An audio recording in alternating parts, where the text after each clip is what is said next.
Ce soir-là, j'ai vu le vin rouge couler sur le visage de ma fille comme du sang. Et j'ai compris qu'il y a des humiliations qu'une mère ne peut pas pardonner. Je m'appelle Constance Blanchet. J'ai 61 ans. Et voici l'histoire que j'ai portée en silence, jusqu'au jour où j'ai décidé de parler. C'était un samedi de juin. Le ciel était d'un bleu parfait, presque ironique. Nous étions tous réunis dans le jardin de Céline et Pierre, ma fille Hélène, son mari Thomas, moi, et bien sûr, elle, Céline, ma belle-fille par alliance. 60 ans, cheveux impeccablement coiffés, sourire poli qui ne montait jamais jusqu'aux yeux. La table était mise sous le grand tilleul, nappe blanche, argenterie étincelante, roses fraîches dans des vases en cristal. Céline adorait recevoir. Elle adorait surtout montrer qu'elle savait recevoir. Hélène portait une robe claire ce jour-là, bleu pastel. Elle était nerveuse, je le voyais à la façon dont elle touchait son collier. Ma fille a toujours eu ce geste quand elle se sent jugée. Et avec Céline, elle se sentait toujours jugée. « Hélène, ma chérie,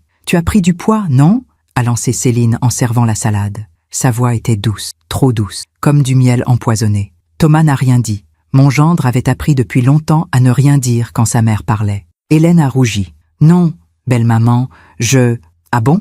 Céline a haussé un sourcil parfaitement dessiné. « Peut-être que c'est la robe alors. Elle te sert un peu, tu ne trouves pas ?» Pierre, le mari de Céline, a toussé discrètement. Un homme gentil, effacé. Le genre d'homme qui évite les conflits en regardant ailleurs. J'ai serré ma serviette sous la table, mais je me suis tue, comme toujours. Le déjeuner a continué dans cette tension polie. Céline parlait de tout et de rien. Sa nouvelle voiture, le club de bridge, les vacances prévues en Provence. Hélène ne disait presque rien. Elle mangeait du bout des lèvres, le regard baissé. Puis est venu le dessert, une tarte aux framboises, magnifique. Céline l'a coupée elle-même, en part parfaite. Elle a servi tout le monde, et quand elle est arrivée à Hélène, elle a posé l'assiette devant elle avec un petit sourire. « Tiens, ma belle, je t'en ai mis une grosse part. Tu es tellement mince, il faut que tu manges. » Le contraire exact de ce qu'elle venait de dire 1 heure plus tôt. Hélène a murmuré un merci. Elle a pris sa fourchette, et c'est là que tout a basculé. Céline s'est levée pour aller chercher le café. En passant derrière Hélène, elle s'est cognée contre la chaise. Le verre de vin rouge qu'elle tenait, un Bordeaux, je me souviens du nom, un Pauillac millésimé, s'est renversé, mais pas sur la table, sur le visage de ma fille. Le liquide pourpre a coulé sur son front, ses joues, son menton. Il a taché sa robe bleu pastel, formant une grande tache sombre et humiliante. Hélène a poussé un petit cri. Elle s'est levée d'un bond, les mains tremblantes, essayant d'essuyer le vin qui lui brûlait les yeux. Et Céline s'est retournée. Elle a posé le verre vide sur la table, et elle a dit, d'une voix glaciale, « Vous n'arrivez même pas au pied de mon fils, espèce d'inutile. » Le silence a été total. Thomas a ouvert la bouche, puis l'a refermée. Pierre a baissé les yeux. Et moi, j'ai senti quelque chose se briser en moi. Pas un cri, pas des larmes. Non, quelque chose de plus profond. Une ligne invisible qu'on ne peut pas franchir sans conséquence. Je me suis levée lentement, très lentement. « Excusez-moi », ai-je dit d'une voix calme. « Je vais chercher une serviette. » Je suis entrée dans la maison. J'ai traversé le salon aux meubles anciens, les tableaux parfaitement alignés, les bibelots coûteux. J'ai monté l'escalier de marbre, et je suis allée dans le bureau de Céline. J'ai ouvert le tiroir du bas, celui que j'avais ouvert 3 semaines plus tôt, un matin où Céline m'avait demandé de chercher des papiers pendant qu'elle était au téléphone. J'ai sorti l'enveloppe Kraft. La photo était encore là, nette, sans ambiguïté. Céline et Laurent, le voisin du numéro 27, dans une voiture garée près du lac. Pas un baiser amical, pas une erreur d'interprétation. Les messages imprimés étaient là aussi. Des textos, des rendez-vous, des mots qu'une femme mariée depuis 38 ans n'écrit pas à un autre homme. J'ai refermé l'enveloppe et je suis redescendue. Quand je suis revenue dans le jardin, Hélène était toujours debout, les larmes aux yeux, essayant de nettoyer sa robe avec une serviette blanche qui devenait rose. Céline était assise, droite comme un nid, un petit sourire satisfait aux lèvres. Je me suis approchée de la table. J'ai posé l'enveloppe devant Pierre. « Tiens, Pierre », ai-je dit doucement, « je crois que tu devrais regarder ça. » Le sourire de Céline s'est figé. Elle a regardé l'enveloppe, puis moi. Ses yeux se sont écarquillés. « Constance, qu'est-ce que… » Pierre a ouvert l'enveloppe.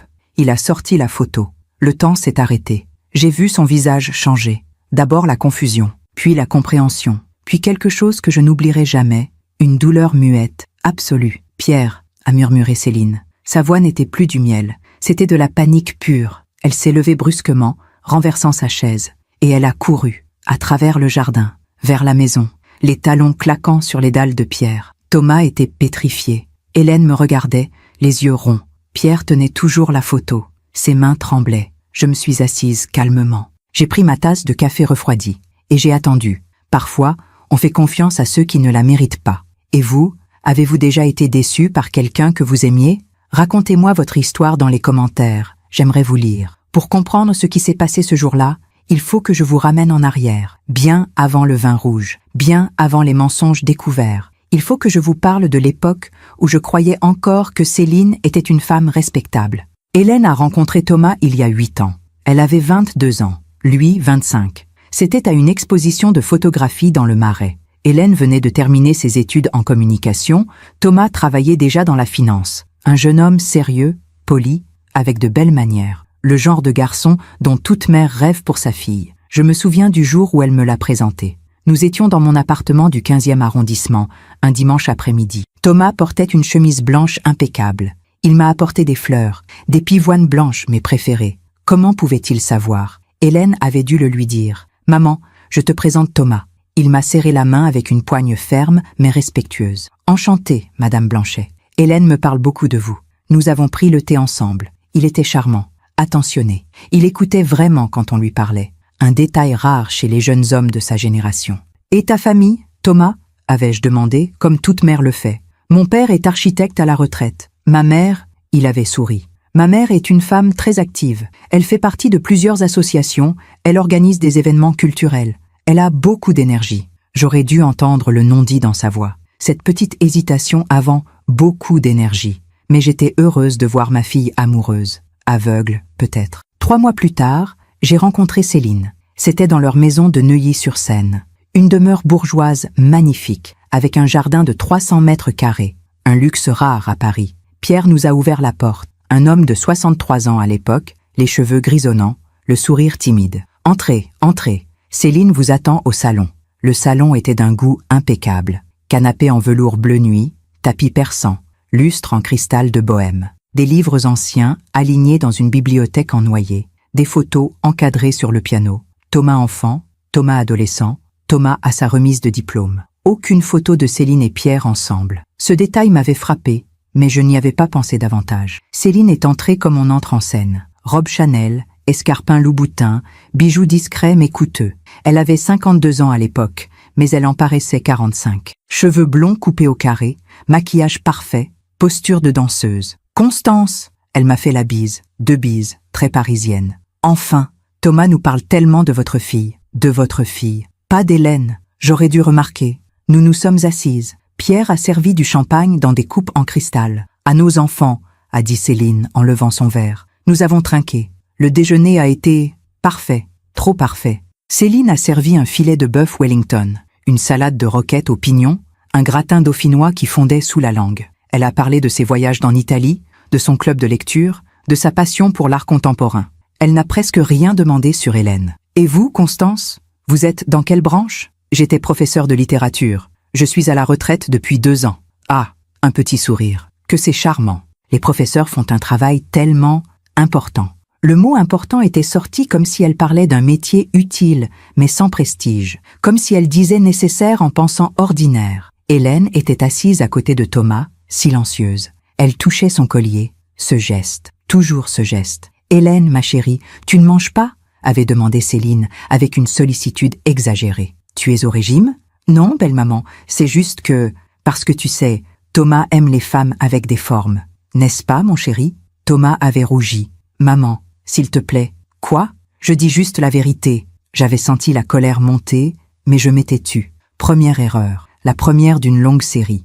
Les mois ont passé. Thomas et Hélène sont devenus inséparables. Il l'emmenait au restaurant, au théâtre, à l'opéra. Il lui offrait des fleurs chaque vendredi. Il l'appelait 3 fois par jour. Un vrai gentleman. Mais à chaque fois qu'il voyait Céline, je remarquais qu'Hélène revenait un peu plus triste. « Ça va, ma chérie ?»« Oui, maman. C'est juste que... » Elle hésitait toujours. Céline a beaucoup d'opinions. Sur quoi? Sur tout.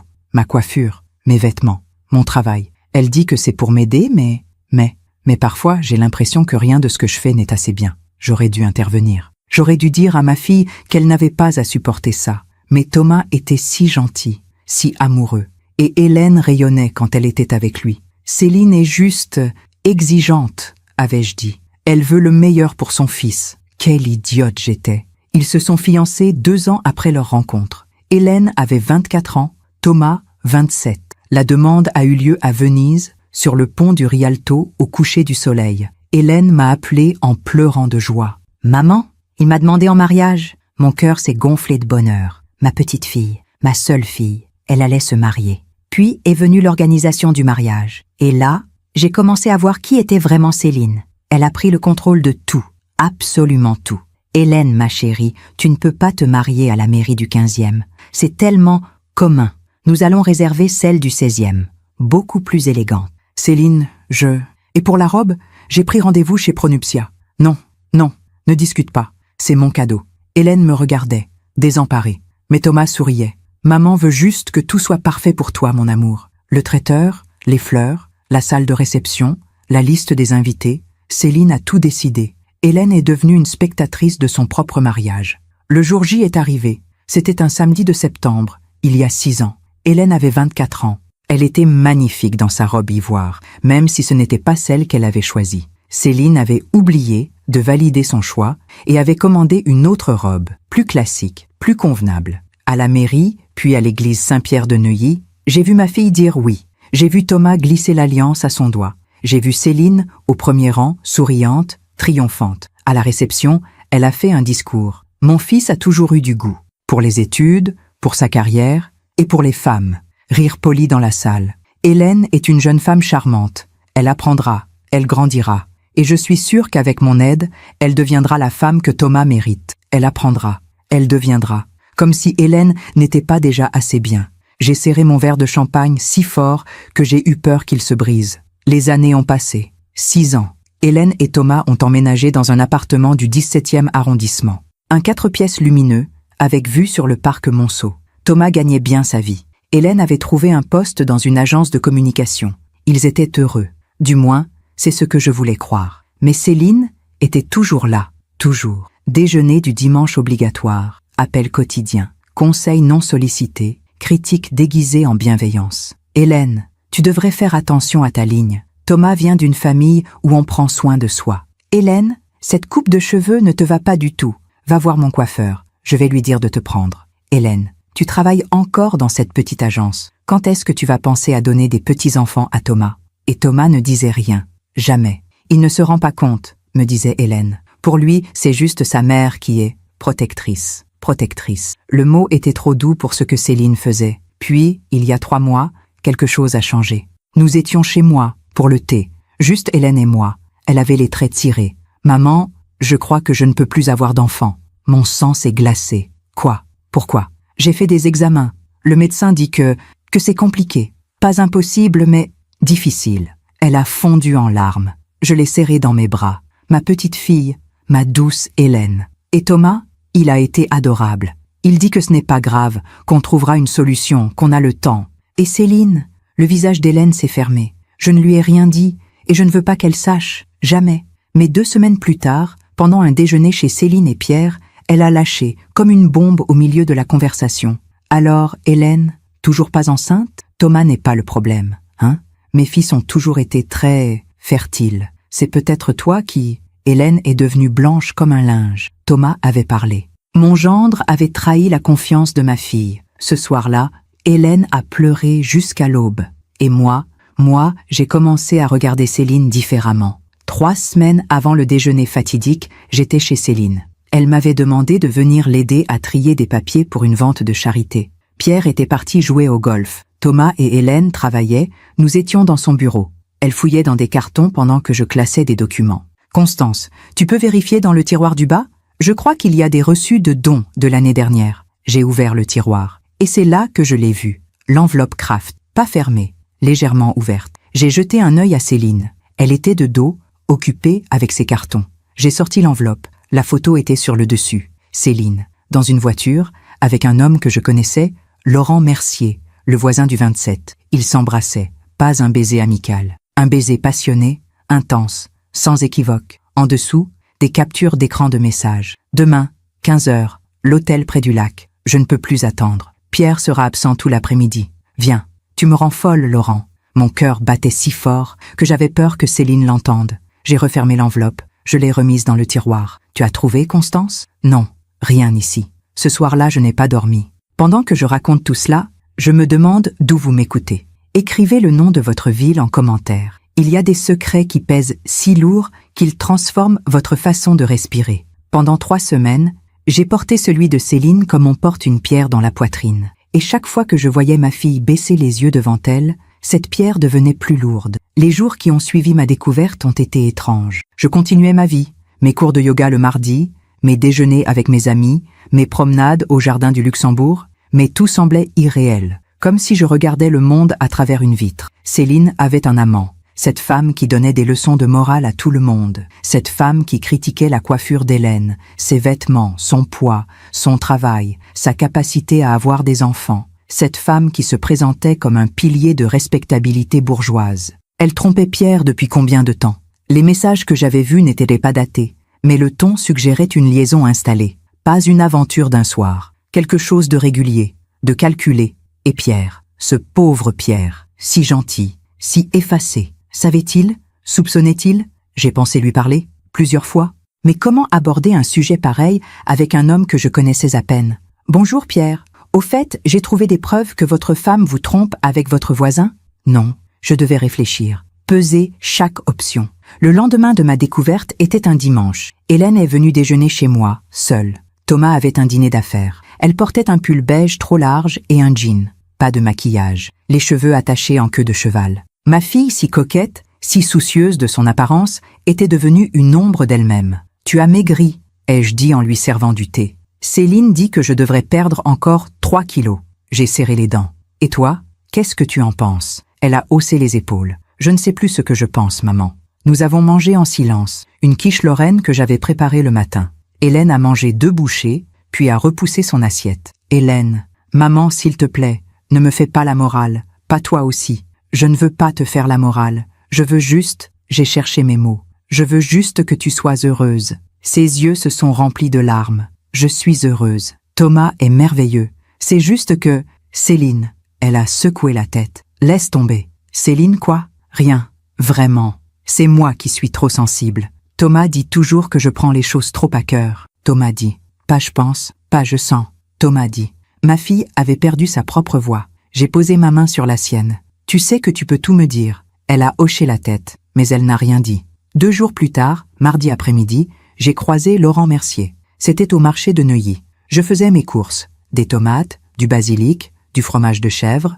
Il était devant l'étal de poissons, en train de choisir des crevettes. Laurent Mercier, 55 ans environ. Cheveux poivre et sel, bien habillé, l'allure d'un cadre supérieur. Marié lui aussi, d'après ce que Céline m'avait dit un jour. Sa femme s'appelait Isabelle. Ils avaient 2 enfants adultes. Il m'a vu et m'a souri poliment. « Bonjour Madame Blanchet. »« Bonjour Monsieur Mercier. » Un échange banal. 2 voisins qui se croisent au marché. Mais moi, je voyais autre chose. Je voyais ses mains sur le visage de Céline. Je voyais ses messages. « Tu me rends folle, Laurent. » J'ai eu envie de vomir. « Vous allez bien ?» a-t-il demandé. « Vous êtes toute pâle. »« Oui, oui. La chaleur, sans doute. Prenez soin de vous. » Il est parti avec ses crevettes et son sourire aimable. Et moi, je suis restée là, au milieu du marché, tenant mon panier de courses, tremblante de rage. Cet homme détruisait 2 familles, et il achetait des crevettes comme si de rien n'était. Le mercredi suivant, j'ai reçu un appel de Céline. « Constance, comment allez-vous » Sa voix était joyeuse, trop joyeuse. « Bien, merci. Et vous ?»« Oh, merveilleusement bien. Écoutez, Pierre et moi organisons un petit déjeuner samedi prochain. Rien de formel. Juste nous, Thomas, Hélène, et vous. Vous êtes libre ?» Un déjeuner, chez elle, avec Pierre, Thomas et Hélène. J'ai pensé à l'enveloppe Kraft, cachée dans son tiroir. J'ai pensé au message, au mensonge. « Oui, ai-je répondu. Je suis libre. Parfait. 13 heures. À samedi ?» Elle a raccroché. J'ai regardé mon téléphone pendant de longues minutes. Un déjeuner. Dans moins de 4 jours. Devais-je apporter l'enveloppe, la montrer à Pierre, confronter Céline devant tout le monde? Non, pas encore. Je devais être sûre. Je devais réfléchir aux conséquences. Les 3 jours suivants ont été un supplice. Je dormais mal. Je mangeais à peine. Mes amis me demandaient si j'allais bien. « Vous avez l'air fatiguée, Constance. Vous couvez quelque chose ?» Oui, je couvais une vérité explosive. Le vendredi soir, j'ai appelé Hélène. « Ma chérie, pour demain, tu es obligée d'y aller ?» Chez Céline, un soupir. « Oui, maman. » Thomas insiste. Sa mère a dit qu'elle avait quelque chose d'important à annoncer. Quelque chose d'important à annoncer. Mon estomac s'est noué. Quel genre de chose? Je ne sais pas. Elle aime bien ces effets de surprise. Une surprise, venant de Céline. Rien de bon, j'en étais certaine. D'accord, je serai là. Merci maman, vraiment. Ça m'aide de savoir que tu seras là. Sa voix était si petite, si fragile. Cette nuit-là, j'ai à peine dormi. Je regardais le plafond de ma chambre, les ombres des arbres projetées par les réverbères. Je pensais à ma fille, à Pierre, à Thomas, à tous ces gens qui allaient être blessés. Mais surtout, je pensais à Céline, à son sourire parfait, à ses critiques déguisées, à sa façon de rabaisser Hélène tout en prétendant l'aider. Elle allait annoncer quelque chose demain, quelque chose d'important. Et moi, j'avais une enveloppe Kraft qui contenait la vérité sur qui elle était vraiment. Le samedi matin est arrivé, 13 juin, un ciel bleu sans nuages, une journée parfaite pour un déjeuner en famille. Je me suis habillée avec soin, une robe bleu marine, simple mais élégante, des chaussures plates, pas de bijoux tape à l'œil. J'avais besoin de me sentir solide, ancrée. Avant de partir, je suis retournée dans mon bureau. J'ai ouvert le tiroir où j'avais caché l'enveloppe Kraft. Je l'avais prise chez Céline 3 semaines plus tôt. J'avais attendu qu'elle soit occupée ailleurs, j'étais remontée dans son bureau, j'avais ouvert le tiroir et j'avais pris l'enveloppe. Juste ça. Je l'avais glissée dans mon sac à main et j'étais partie. Vol, peut-être, mais Céline avait volé la dignité de ma fille pendant 6 ans. Une enveloppe me semblait un prix dérisoire. J'ai regardé la photo une dernière fois. Céline et Laurent, enlacés, le bonheur coupable sur leur visage. Puis j'ai refermé l'enveloppe. Je l'ai mise dans mon sac. Et je suis partie. J'ai pris le métro jusqu'à Neuilly. Ligne 1, puis bus 43. 40 minutes de trajet. 40 minutes pour me demander si j'allais vraiment faire ça. Devais-je? Pierre méritait de savoir. Aucun doute là-dessus. Mais les conséquences? Un divorce, probablement. Thomas serait dévasté. Hélène serait prise entre son mari et la vérité. Mais d'un autre côté, combien de temps encore Céline allait-elle humilier ma fille? Combien de fois encore Hélène allait-elle rentrer chez moi en pleurant, persuadée qu'elle n'était pas assez bien? Non, ça devait s'arrêter. Je suis arrivée devant la maison à 12h55. La grande porte en bois, les volets blancs, le jardin impeccablement entretenu. Tout était parfait, comme toujours. J'ai sonné. Pierre a ouvert. Sourire chaleureux, chemise bleu ciel, pantalon beige. « Constance, entrez, entrez !» Céline était dans la cuisine, en train de disposer des toasts au saumon fumé sur un plateau. Robe rose pâle, talons, cheveux parfaits. Elle m'a fait la bise. « Constance, vous êtes ravissante. Allez au jardin, on va déjeuner dehors. Il fait tellement beau. » J'ai traversé le salon. Les mêmes meubles anciens, les mêmes tableaux, le même piano avec les photos de Thomas. Et toujours aucune photo de Céline et Pierre ensemble. Comment avais-je pu ne pas voir ça avant? Thomas et Hélène sont arrivés 5 minutes plus tard. Mon gendre portait une chemise blanche et un pantalon sombre. Hélène portait la robe bleu pastel, celle qui allait bientôt être tachée de vin rouge. « Bonjour maman », a-t-elle dit en m'embrassant. Elle sentait le jasmin, son parfum préféré, celui que je lui avais offert pour ses 20 ans. « Bonjour ma chérie ». Nous nous sommes installés dans le jardin. La table était dressée sous le grand tilleul, nappe blanche, argenterie, rose fraîche. Céline était radieuse. « Alors !» Elle a tapé dans ses mains. « Avant de commencer, j'ai une annonce à faire. » Pierre l'a regardé, surpris. Thomas aussi. Mon cœur s'est accéléré. Pierre et moi avons décidé de rénover la maison. Nous allons refaire toute la cuisine, la salle de bain et... Elle a souri à Thomas. Nous allons aménager une chambre d'enfant au premier étage, pour quand notre petit-fils ou notre petite-fille arrivera. Le silence a été total. Hélène est devenue blanche. Thomas a toussé. « Maman, quoi? C'est une surprise? Une belle surprise !» Céline riait. « Il faut être optimiste, n'est-ce pas ?» Hélène fixait son assiette. Ses mains tremblaient. J'ai senti la colère monter. Une colère froide, contrôlée. Céline savait. Elle savait qu'Hélène avait des difficultés à concevoir. Et elle venait de lui planter un couteau dans le cœur devant tout le monde. « C'est très gentil », a murmuré Hélène. « Bon », Céline s'est levée. « Je vais chercher l'entrée. Pierre, tu sers le vin ?» Le déjeuner a commencé. Salade de crevettes. Puis, le plat principal. Un poisson grillé avec des légumes de saison. Céline parlait de la rénovation, des couleurs qu'elle avait choisies, du papier peint pour la chambre d'enfant. Hélène ne disait rien. Elle mangeait du bout des lèvres, le regard vide. Et puis est venu le dessert, la tarte aux framboises. Céline l'a servie elle-même, et quand elle est arrivée à Hélène, elle a dit « Tiens, ma belle, je t'en ai mis une grosse part, tu es tellement mince, il faut que tu manges. » le contraire de ce qu'elle avait dit plus tôt. J'ai vu Hélène prendre sa fourchette. Ses yeux brillaient de larmes retenues. Et c'est là que tout a basculé. Céline s'est levée pour aller chercher le café. En passant derrière Hélène, elle a trébuché. Le verre de vin rouge, ce pauillac millésimé que Pierre avait ouvert avec fierté, s'est renversé sur le visage de ma fille. Le liquide pourpre a coulé sur son front, ses joues, sa robe bleu pastel. Hélène a poussé un petit cri étouffé, et Céline s'est retournée. Elle a posé le verre vide sur la table, et elle a dit, d'une voix glaciale que je n'oublierai jamais, « Vous n'arrivez même pas au pied de mon fils, espèce d'inutile. » Le temps s'est arrêté. Thomas a ouvert la bouche, mais aucun son n'est sorti. Pierre regardait ailleurs, comme toujours. Et moi, j'ai senti quelque chose se briser définitivement. Ce n'était plus de la colère, c'était de la clarté, froide, absolue. Je me suis levée. « Excusez-moi », ai-je dit calmement. « Je vais chercher une serviette. » J'ai traversé le jardin. Je suis entrée dans la maison. J'ai monté l'escalier. J'ai ouvert mon sac. J'ai sorti l'enveloppe Kraft. Et je suis redescendue. Je me demande encore si j'ai fait le bon choix. Et vous, qu'auriez-vous fait à ma place? Il existe des moments dans une vie où tout se fige, où chaque geste devient lourd de conséquences, où un simple pas peut faire basculer l'existence de plusieurs personnes. Je descendais cet escalier, l'enveloppe Kraft à la main, et je savais que rien ne serait plus jamais pareil. Mes pas résonnaient sur le marbre de l'escalier. 1, 2, 3, 12 marches exactement. Je les avais montées 100 fois en 6 ans. Mais cette fois-ci, chaque marche me rapprochait d'un point de non-retour. En bas, j'ai traversé le salon, le piano, les photos de Thomas, les meubles parfaits, cette maison qui ressemblait à un décor de magazine. Tout était si impeccable à l'extérieur et si pourri à l'intérieur. J'ai inspiré profondément. Puis je suis sortie dans le jardin.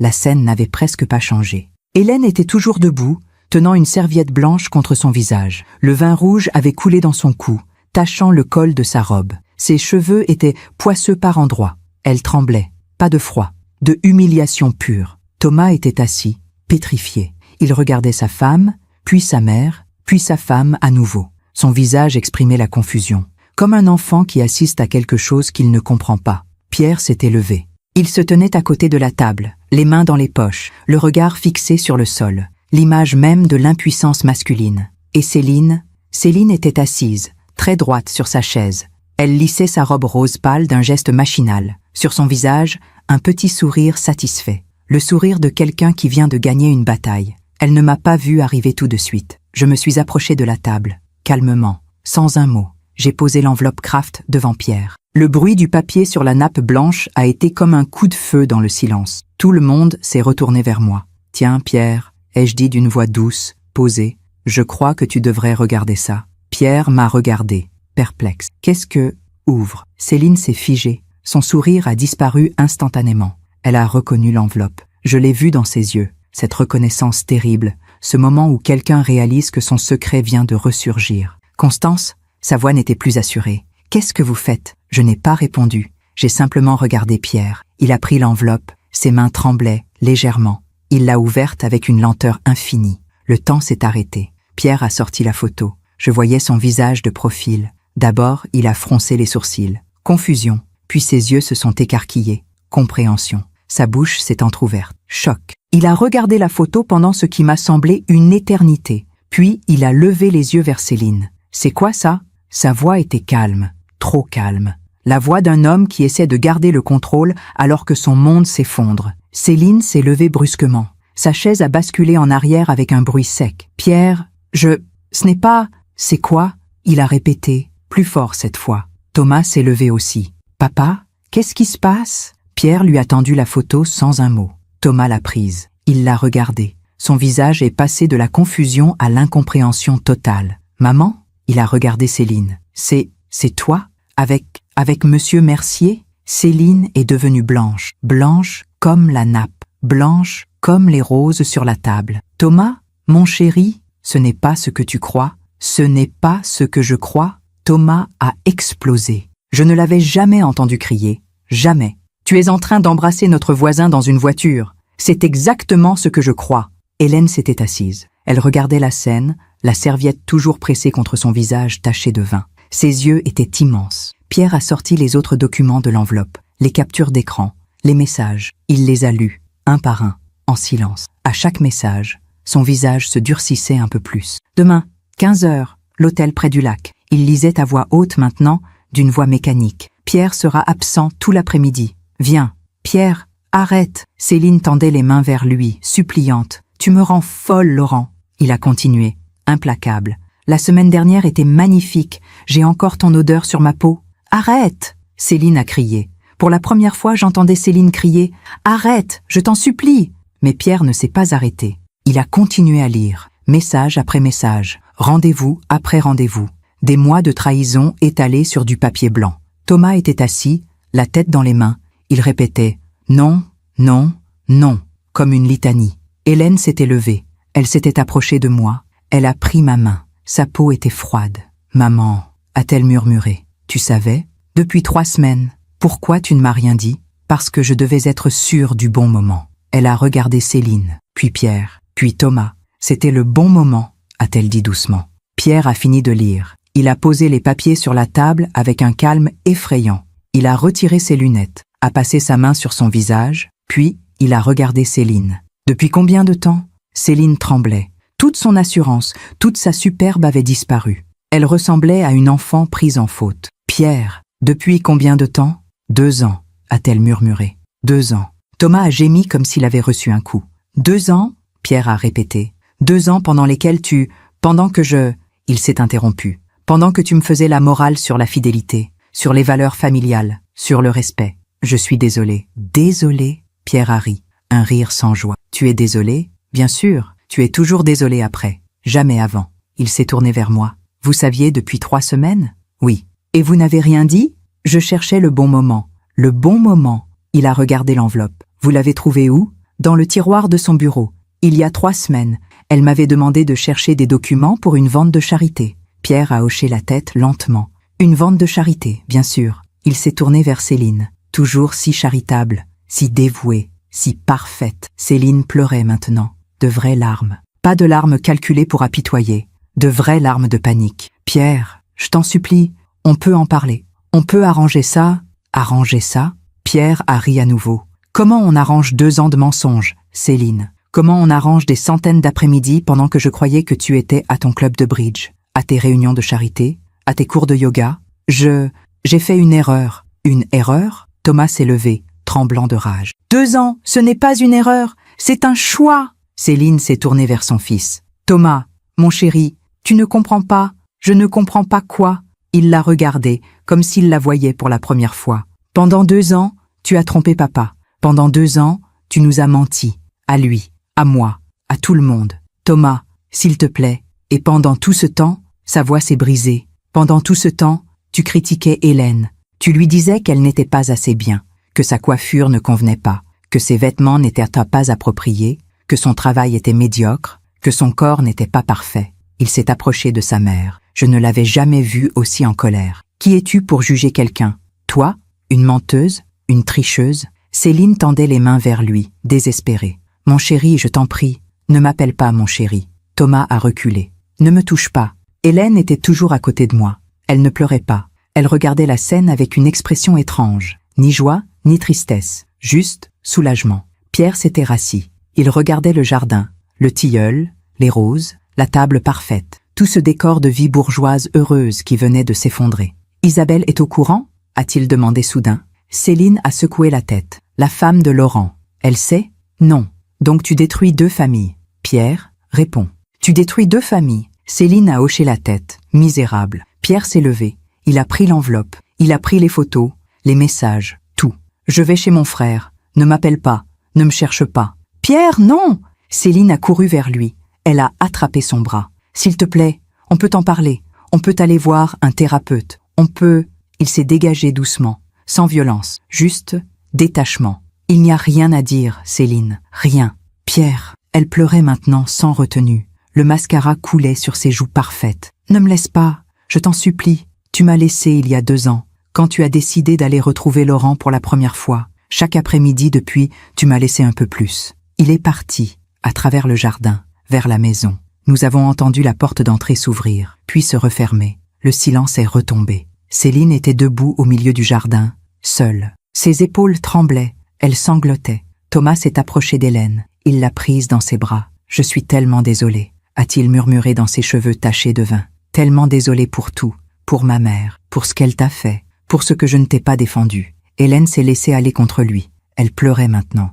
Toutes les larmes qu'elle avait retenues pendant 6 ans. Elle a versé du vin sur moi, a-t-elle dit entre 2 sanglots. Elle a dit que je n'arrivais pas aux pieds de toi. Je sais, et je ne la laisserai plus jamais te faire ça. Plus jamais. Je me suis approchée de Céline. Elle levait les yeux vers moi. Son visage était ravagé, le maquillage ruiné, les cheveux défaits. Plus rien de la femme impeccable qu'elle était 1 heure plus tôt. Vous, sa voix était rauque. Vous avez détruit ma vie. Non, ai-je dit calmement. C'est toi qui as détruit ta vie. Moi, j'ai juste montré la vérité. Vous avez volé ces documents. Tu as volé la dignité de ma fille pendant 6 ans. Elle a ouvert la bouche, puis l'a refermée. Pourquoi a-t-elle finalement demandé. Pourquoi maintenant? Pourquoi aujourd'hui? Parce qu'aujourd'hui, tu as franchi une ligne. Tu as humilié Hélène 1 fois de trop. Et j'ai décidé qu'il était temps que tu paies pour tes actes. Vous ne savez pas ce que c'est. Elle pleurait. Être mariée pendant 38 ans à un homme qui quoi? J'ai attendu. Qui t'aime? Qui te respecte? Qui t'a donné une belle vie? Elle n'a rien répondu. Pierre est un homme bon, Céline. Et tu l'as trahi. Tu as choisi Laurent. Tu as choisi l'excitation, le secret. Et maintenant, tu paies le prix de tes choix. Thomas et Hélène sont partis quelques minutes plus tard. Ils sont venus me dire au revoir. Hélène avait les yeux rouges, mais elle souriait. Un petit sourire fragile. Merci maman. De quoi, ma chérie? D'avoir eu le courage que je n'avais pas. Je l'ai serré dans mes bras, mon bébé, ma petite fille qui n'était plus si petite. Je t'aime, et tu mérites d'être respectée. Ne l'oublie jamais. Je suis partie la dernière. Céline était toujours dans le jardin, assise par terre maintenant, à côté de la table parfaite avec ses nappes blanches et ses roses fraîches. Elle ne m'a pas regardé partir. En fermant la porte derrière moi, j'ai vu l'enveloppe Kraft vide sur la table. Les photos et les messages étaient repartis avec Pierre. La vérité était sortie, et rien ne serait plus jamais comme avant. Le lendemain était un dimanche. J'ai reçu un appel de Pierre. « Constance, c'est Pierre. Bonjour Pierre. Comment allez-vous » Un rire amer. « Comment je vais ? Je suis chez mon frère à Versailles. Ma femme m'a trompée pendant 2 ans. Comment voulez-vous que j'aille ? Je suis désolé. » Non, ne soyez pas désolé. Vous m'avez rendu service. Il a marqué une pause. Je voulais juste vous dire merci pour avoir eu le courage de me montrer la vérité. Je sais que ce n'était pas facile. C'était nécessaire. Oui, un silence. J'ai appelé un avocat ce matin. Mon cœur s'est serré. Oh, 38 ans de mariage. Et tout ça pour ça. Sa voix tremblait. Je me sens tellement stupide, Constance. Comment ai-je pu ne rien voir? Vous ne pouviez pas savoir. Céline était prudente. Oui, toujours si prudente, si parfaite. Un autre silence. Laurent est marié aussi, vous savez. Je sais. J'ai appelé Isabelle ce matin, sa femme. Je lui ai tout dit. J'ai fermé les yeux. Et elle pleurait, mais elle m'a remercié. Elle avait des doutes depuis des mois, apparemment, mais pas de preuves. Il a toussé. Maintenant, elle en a. Ah, je suis désolée pour elle. Moi aussi. Une pause. Céline m'a appelé 37 fois depuis hier. J'ai bloqué son numéro. Et Thomas? Je lui ai parlé ce matin. Il est bouleversé, mais il comprend. Et il m'a dit quelque chose. Quoi? Il m'a dit, « Papa, merci d'avoir toujours été là. Merci d'avoir été un bon père, un bon mari, même si elle ne le méritait pas. » Sa voix s'est brisée. Ça m'a beaucoup touchée. J'ai senti les larmes monter. Pierre, prenez soin de vous. Oui, vous aussi, Constance. Et merci, vraiment. Il a raccroché. Je suis restée là, mon téléphone à la main, regardant par la fenêtre de mon appartement. Le ciel était gris ce dimanche-là. Il allait pleuvoir. Et quelque part à Neuilly, dans une grande maison bourgeoise avec un jardin de 300 mètres carrés, Céline était seule. Seule avec ses mensonges, seule avec ses choix, seule. Quand on jette une pierre dans l'eau, les cercles se propagent bien au-delà du point d'impact. La vérité, c'est pareil. Elle ne s'arrête jamais là où on l'a révélée. Elle continue, elle s'étend, elle touche tout le monde. Les jours suivants ont été étranges, comme si le temps s'était ralenti et accéléré en même temps. Le lundi 15 juin, je me suis réveillée avec une sensation bizarre. Pas du regret. Non, plutôt une sorte de vide, comme après une tempête. Le calme qui suit le chaos. J'ai préparé mon café. Je me suis installée sur mon balcon avec vue sur les toits de Paris. Le ciel était encore gris. Il avait plu toute la nuit. Mon téléphone a sonné à 8h30. Hélène. Maman? Bonjour ma chérie. Je ne savais pas si je devais t'appeler, mais sa voix tremblait. Maman, merci. Tu n'as pas à me remercier. Si, j'ai passé 6 ans à me sentir invisible, à me sentir inadéquate, et en 1 minute, tu as tu as tout changé. J'ai fermé les yeux. Comment va Thomas? Un soupir. Il est bouleversé. Il n'a presque pas dormi. Il n'arrête pas de répéter « Comment j'ai pu ne rien voir ?» Il se sent coupable de ne pas m'avoir défendu plus tôt. Et toi? Comment tu vas? Un long silence. Maman, je me sens libre. Elle a ri doucement.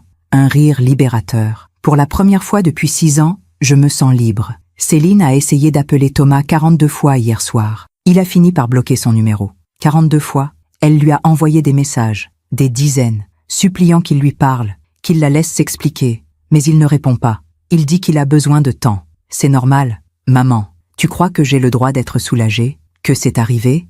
Bien sûr que tu as le droit. Parce que Sa voix s'est brisée. Je sais que c'est terrible pour Pierre et pour Thomas. Mais moi, je suis soulagée. Est-ce que ça fait de moi quelqu'un de mauvais? Non, ma chérie. Ça fait de toi quelqu'un qui a survécu. Elle a pleuré, doucement. Des larmes de soulagement cette fois. Le mardi 16 juin, j'ai reçu un appel inattendu. Madame Blanchet? Une voix de femme que je ne connaissais pas. Douce, mais fatiguée. Oui, je suis Isabelle Mercier, la femme de Laurent. Mon sang s'est glacé. Madame Mercier, appelez-moi Isabelle, s'il vous plaît. Une pause. Pierre m'a donné votre numéro. J'espère que ça ne vous dérange pas. Non, pas du tout. Je voulais juste vous dire merci. Me remercier pour avoir révélé la vérité. Sa voix tremblait. Je me doutais de quelque chose depuis Noël. Laurent rentrait tard. Il sentait un parfum qui n'était pas le mien. Il était distant. Mais je n'avais pas de preuves. Et je me disais que j'étais paranoïaque. Je suis désolée. Ne le soyez pas. Vous m'avez rendu service. Un rire amer. 32 ans de mariage. Et tout ça pour Céline Beaumont. Comment avez-vous appris? Pierre m'a appelé dimanche matin. Il m'a tout raconté. Les photos, les messages, tout. Elle a marqué une pause. J'ai confronté Laurent dimanche soir. Il a d'abord nié. Puis quand je lui ai montré les captures d'écran que Pierre m'avait envoyées, il s'est effondré. Il a avoué. 2 ans. 2 ans pendant lesquels il me mentait en me regardant droit dans les yeux. Je suis vraiment désolée, Isabelle. Mes enfants sont dévastés. Sa voix s'est durcie. Ils adoraient leur père. Et maintenant, ils ne le regardent plus de la même façon. Qu'allez-vous faire? Je l'ai mis à la porte hier. Il est chez sa sœur. J'ai appelé un avocat ce matin. Un silence. 32 ans, Madame Blanchet. Et tout s'effondre en un week-end. J'ai pensé à Pierre, à leurs 38 ans de mariage. Ah, vous savez ce qui est drôle? A continué Isabelle. Céline venait souvent prendre le thé à la maison. On était amis? Enfin, je pensais qu'on l'était. Elle me parlait de son mari, de son fils, de sa vie parfaite. Et tout ce temps, elle couchait avec Laurent, dans notre lit, probablement, pendant que j'étais au travail. Isabelle, elle m'a regardé dans les yeux 100 fois, et elle a menti, chaque fois. Elle pleurait maintenant. Comment peut-on faire ça? Comment peut-on trahir quelqu'un et lui sourire ensuite comme si de rien n'était? Je n'avais pas de réponse. Merci, Madame Blanchet. Merci d'avoir eu le courage que je n'avais pas. Elle a raccroché. Je suis restée assise sur mon canapé, le téléphone à la main pendant 1 heure. 2 familles détruites. Pas par moi, par Céline et par Laurent. Mais quand même, 2 familles en ruine. Avais-je bien fait? Le mercredi 17 juin, Thomas est venu me voir. Il avait les traits tirés, des cernes sous les yeux. Il portait un jean et un pull. Je ne l'avais jamais vu aussi décontracté. Lui, toujours si soigné. « Constance, je peux entrer ?»« Bien sûr, Thomas. Entre. » Je lui ai préparé du café. Nous nous sommes assis dans mon salon. Il regardait ses mains. Je ne sais pas comment dire ça. Prends ton temps. J'ai passé 3 jours à réfléchir. À tout. À ma mère, à mon père, à Hélène, à vous. Il a levé les yeux vers moi. Et je réalise que j'ai été aveugle pendant 6 ans. Thomas, non, laissez-moi finir, s'il vous plaît. Il a inspiré profondément. Ma mère a toujours été exigeante. Depuis que je suis petit, rien n'était jamais assez bien. Mes notes, mes amis, mes choix. J'ai appris à accepter, à ne pas contredire, parce que c'était plus facile. Il s'est interrompu. Ses mains tremblaient. Et quand j'ai rencontré Hélène, ma mère a fait la même chose avec elle. Les critiques, les remarques, les jugements. Et moi, je n'ai rien dit. Je me disais que c'était juste ma mère, qu'elle était comme ça, qu'Hélène devait comprendre. Tu l'aimais. C'est normal de vouloir que ta femme et ta mère s'entendent. Non. Il a secoué la tête violemment. Non, ce n'est pas ça. Je voulais que ma mère soit heureuse, même si ça voulait dire sacrifier le bonheur d'Hélène. Les larmes coulaient sur ses joues maintenant. J'ai laissé ma mère humilier ma femme. Pendant 6 ans, je l'ai laissé critiquer son apparence, son travail, sa valeur. Et quand Hélène me parlait, quand elle me disait qu'elle souffrait, je lui disais qu'elle était trop sensible, que ma mère ne pensait pas à mal. Thomas, samedi dernier, elle a versé du vin sur le visage d'Hélène. Elle l'a appelé inutile. Et vous savez ce que j'ai fait? Il me regardait, le regard perdu. Rien. J'ai ouvert la bouche et je n'ai rien dit. Comme toujours, ton monde s'est effondré, Thomas. Ta mère venait d'humilier ta femme, et 2 minutes après, tu découvrais qu'elle trompait ton père depuis 2 ans. C'est normal d'être paralysé. Non. Il a essuyé ses larmes d'un geste rageur. Non, ce n'est pas normal. Un homme protège sa femme. Un homme défend celle qu'il aime. Et moi, j'ai passé 6 ans à regarder ailleurs. Un silence lourd est tombé. Hélène veut des enfants. Il a dit ça doucement, comme un aveu. Mais elle a des difficultés, des problèmes médicaux. Et ma mère a annoncé qu'elle aménageait une chambre d'enfant, devant tout le monde, comme un coup de couteau. Je sais. Hélène pleurait dans la voiture en rentrant. Elle me disait qu'elle me décevait, que j'aurais dû épouser quelqu'un de mieux, quelqu'un qui pourrait me donner des enfants facilement. Sa voix s'est brisée, et c'est ma mère qui lui a mis ça dans la tête. Il s'est levé, il marchait dans mon salon, les mains dans les cheveux. Je suis allée voir mon père hier, à Versailles, chez mon oncle. Comment va-t-il? Il est détruit, mais digne, tellement digne. Thomas s'est arrêté devant la fenêtre. Il m'a dit qu'il allait divorcer, qu'il ne pouvait pas pardonner, pas après 2 ans de mensonges. Et toi, comment tu te sens par rapport à ça? Soulagé. Il s'est retourné vers moi. Est-ce que c'est terrible de dire ça? Ma mère est seule maintenant. Mon père va la quitter. Et moi, je suis soulagée. C'est normal. Tu as le droit d'être en colère. Elle m'appelle sans arrêt. 53 fois depuis samedi. 53. Des messages, des emails. Elle supplie. Elle pleure. Elle dit que tout est de votre faute, que vous avez monté tout ça pour détruire notre famille. Mon sang s'est glacé. Pardon? Elle dit que vous êtes jalouse d'elle, que vous avez toujours été jalouse de sa vie, de sa maison, de son statut, que vous avez volé ses photos et que vous avez attendu le moment parfait pour tout détruire. J'ai senti la colère monter. Thomas, je sais que ce n'est pas vrai. Il s'est approché de moi. Je sais, Constance, vous n'avez rien monté du tout.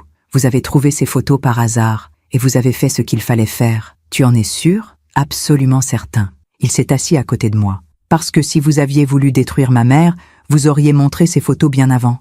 Vous auriez pu le faire il y a des mois, des années peut-être. Mais vous avez attendu. Vous avez attendu qu'elle franchisse une ligne. Elle a humilié ta femme une fois de trop. Oui, et vous avez protégé Hélène, comme une mère doit le faire. Il a pris ma main. Merci, Constance. Pour tout. Le jeudi 18 juin, j'ai croisé Laurent Mercier au supermarché. Il était au rayon des surgelés. Chemise froissée, barbe de 3 jours. Il avait vieilli de 10 ans en 1 semaine. Il m'a vu. Il a figé. J'aurais pu faire demi-tour. J'aurais pu l'ignorer. Mais non. Je me suis approchée. Bonjour, Laurent. Madame Blanchet. Il avait l'air d'un homme condamné. Comment allez-vous? Une question stupide, mais je voulais voir sa réaction. Il a regardé autour de lui, comme s'il cherchait une issue. Je vis chez ma sœur. Isabelle ne veut plus me voir. Mes enfants ne me parlent plus. Je suis désolée. Non, vous ne l'êtes pas. Un rire amer. Et vous avez raison. Je ne mérite pas de compassion. Pourquoi avez-vous fait ça? Il m'a regardé, surpris par ma franchise. Quoi? Pourquoi avoir trahi Isabelle? Pour Céline? Il s'est adossé au congélateur. Il avait l'air épuisé. Je ne sais pas. Au début, c'était excitant, interdit. Céline était différente d'Isabelle. Plus audacieuse, plus vivante. Et maintenant, je réalise que j'ai échangé 32 ans de mariage contre rien. Céline ne me parle plus. Elle me rend responsable de tout. Elle dit que c'est ma faute si on a été découvert, que j'aurais dû être plus prudent. Vous pensiez qu'elle allait quitter Pierre pour vous? Un rire sans joie. Peut-être, oui, je pense que oui. Mais maintenant que tout est découvert, elle dit qu'elle ne m'a jamais aimé. Que c'était juste une distraction. Une distraction qui a détruit 2 familles. Il a baissé les yeux. Je sais. Isabelle m'a appelé. Il a relevé la tête brusquement. Elle vous a appelé? Oui, pour me remercier d'avoir révélé la vérité. Elle va divorcer. Ce n'était pas une question, c'était un constat. Oui, mes enfants ne veulent plus me voir. Mon fils m'a dit que j'étais mort pour lui. Ma fille pleure chaque fois que je l'appelle. Ses yeux se sont remplis de larmes. J'ai tout perdu. Pourquoi? Pour quelques après-midi dans un hôtel minable? Vous avez fait des choix, Laurent. Maintenant, vous en payez les conséquences. Je sais. Il a essuyé ses yeux. Je sais. Et je mérite tout ça. Mais ce qui me tue, c'est qu'Isabelle ne méritait pas ça. Mes enfants ne méritaient pas ça. Non, ils ne le méritaient pas. Il a hoché la tête. Il a pris son panier de surgelés. Il est parti sans un mot de plus. Je l'ai regardé s'éloigner. Un homme brisé. Un homme qui avait tout eu et qui avait tout perdu. Le vendredi 19 juin, Pierre m'a rappelé. « Constance, c'est Pierre. Bonjour Pierre. Comment allez-vous ? Mieux. Un peu. J'ai vu un avocat. Les papiers de divorce sont en cours. Déjà ? Oui, je ne veux pas traîner. 38 ans, c'est long. Mais c'est fini. C'est vraiment fini. Je suis désolé. Ne le soyez pas. J'aurais dû ouvrir les yeux plus tôt. Les signes étaient là. L'absence, les mensonges, le désintérêt. Mais je ne voulais pas voir. Personne ne veut voir ce genre de choses. Céline m'a écrit. Une longue lettre, 20 pages. Qu'est-ce qu'elle disait ? Qu'elle était désolée, qu'elle m'aimait encore, que Laurent ne comptait pas, que c'était juste une erreur, une longue erreur de 2 ans. Un rire amer. Elle dit qu'elle était malheureuse, que je ne la comprenais pas, que je ne lui donnais pas assez d'attention. Et vous, qu'est-ce que vous en pensez ? Je pense que c'est n'importe quoi. Sa voix était dure maintenant. Pendant 38 ans, j'ai travaillé pour lui offrir une belle vie, une grande maison, des voyages, des vêtements de luxe, tout ce qu'elle voulait, et ce n'était jamais assez. Pierre, vous savez ce qui me fait le plus mal ? Il a marqué une pause. Ce n'est pas la trahison. Enfin si, bien sûr que ça fait mal. Mais ce qui me tue, c'est la façon dont elle traitait les autres. Hélène, vous, Isabelle, même Laurent, probablement. Comment ça ? Elle se croyait au-dessus de tout le monde. Meilleure, plus élégante, plus cultivée. Elle jugeait tout le monde. Et pendant ce temps, elle était celle qui mentait, qui trichait, qui trahissait. L'hypocrisie. Exactement. Un silence. Thomas m'a dit qu'elle vous accusait d'avoir tout monté. Oui, il me l'a dit. C'est pathétique. Même maintenant, elle refuse de prendre ses responsabilités. C'est toujours la faute de quelqu'un d'autre. Elle est seule maintenant. Vous partez. Thomas ne lui parle plus. Laurent l'a abandonnée. Oui, et vous savez quoi ? Sa voix était calme, trop calme. Je ne ressens rien, ni pitié, ni colère. Juste du vide. C'est normal. Vous êtes en deuil d'un mariage qui n'existait peut-être pas vraiment. Un soupir. Merci encore, Constance. Pour tout. Prenez soin de vous, Pierre. Vous aussi. Le samedi 20 juin, une semaine exactement après le déjeuner. J'étais chez moi. Il pleuvait. Une pluie douce de juin qui tambourinait sur les fenêtres. Mon téléphone a sonné. Numéro inconnu. J'ai hésité. Puis j'ai décroché. Allô ? Silence. Puis une voix que je connaissais trop bien. Constance ? Céline. Mon sang s'est glacé. Céline. Je peux vous parler ? S'il vous plaît ? Sa voix était brisée. Rien à voir avec la femme arrogante d'il y a une semaine. Je ne suis pas sûre qu'on ait quelque chose à se dire. S'il vous plaît. Elle pleurait.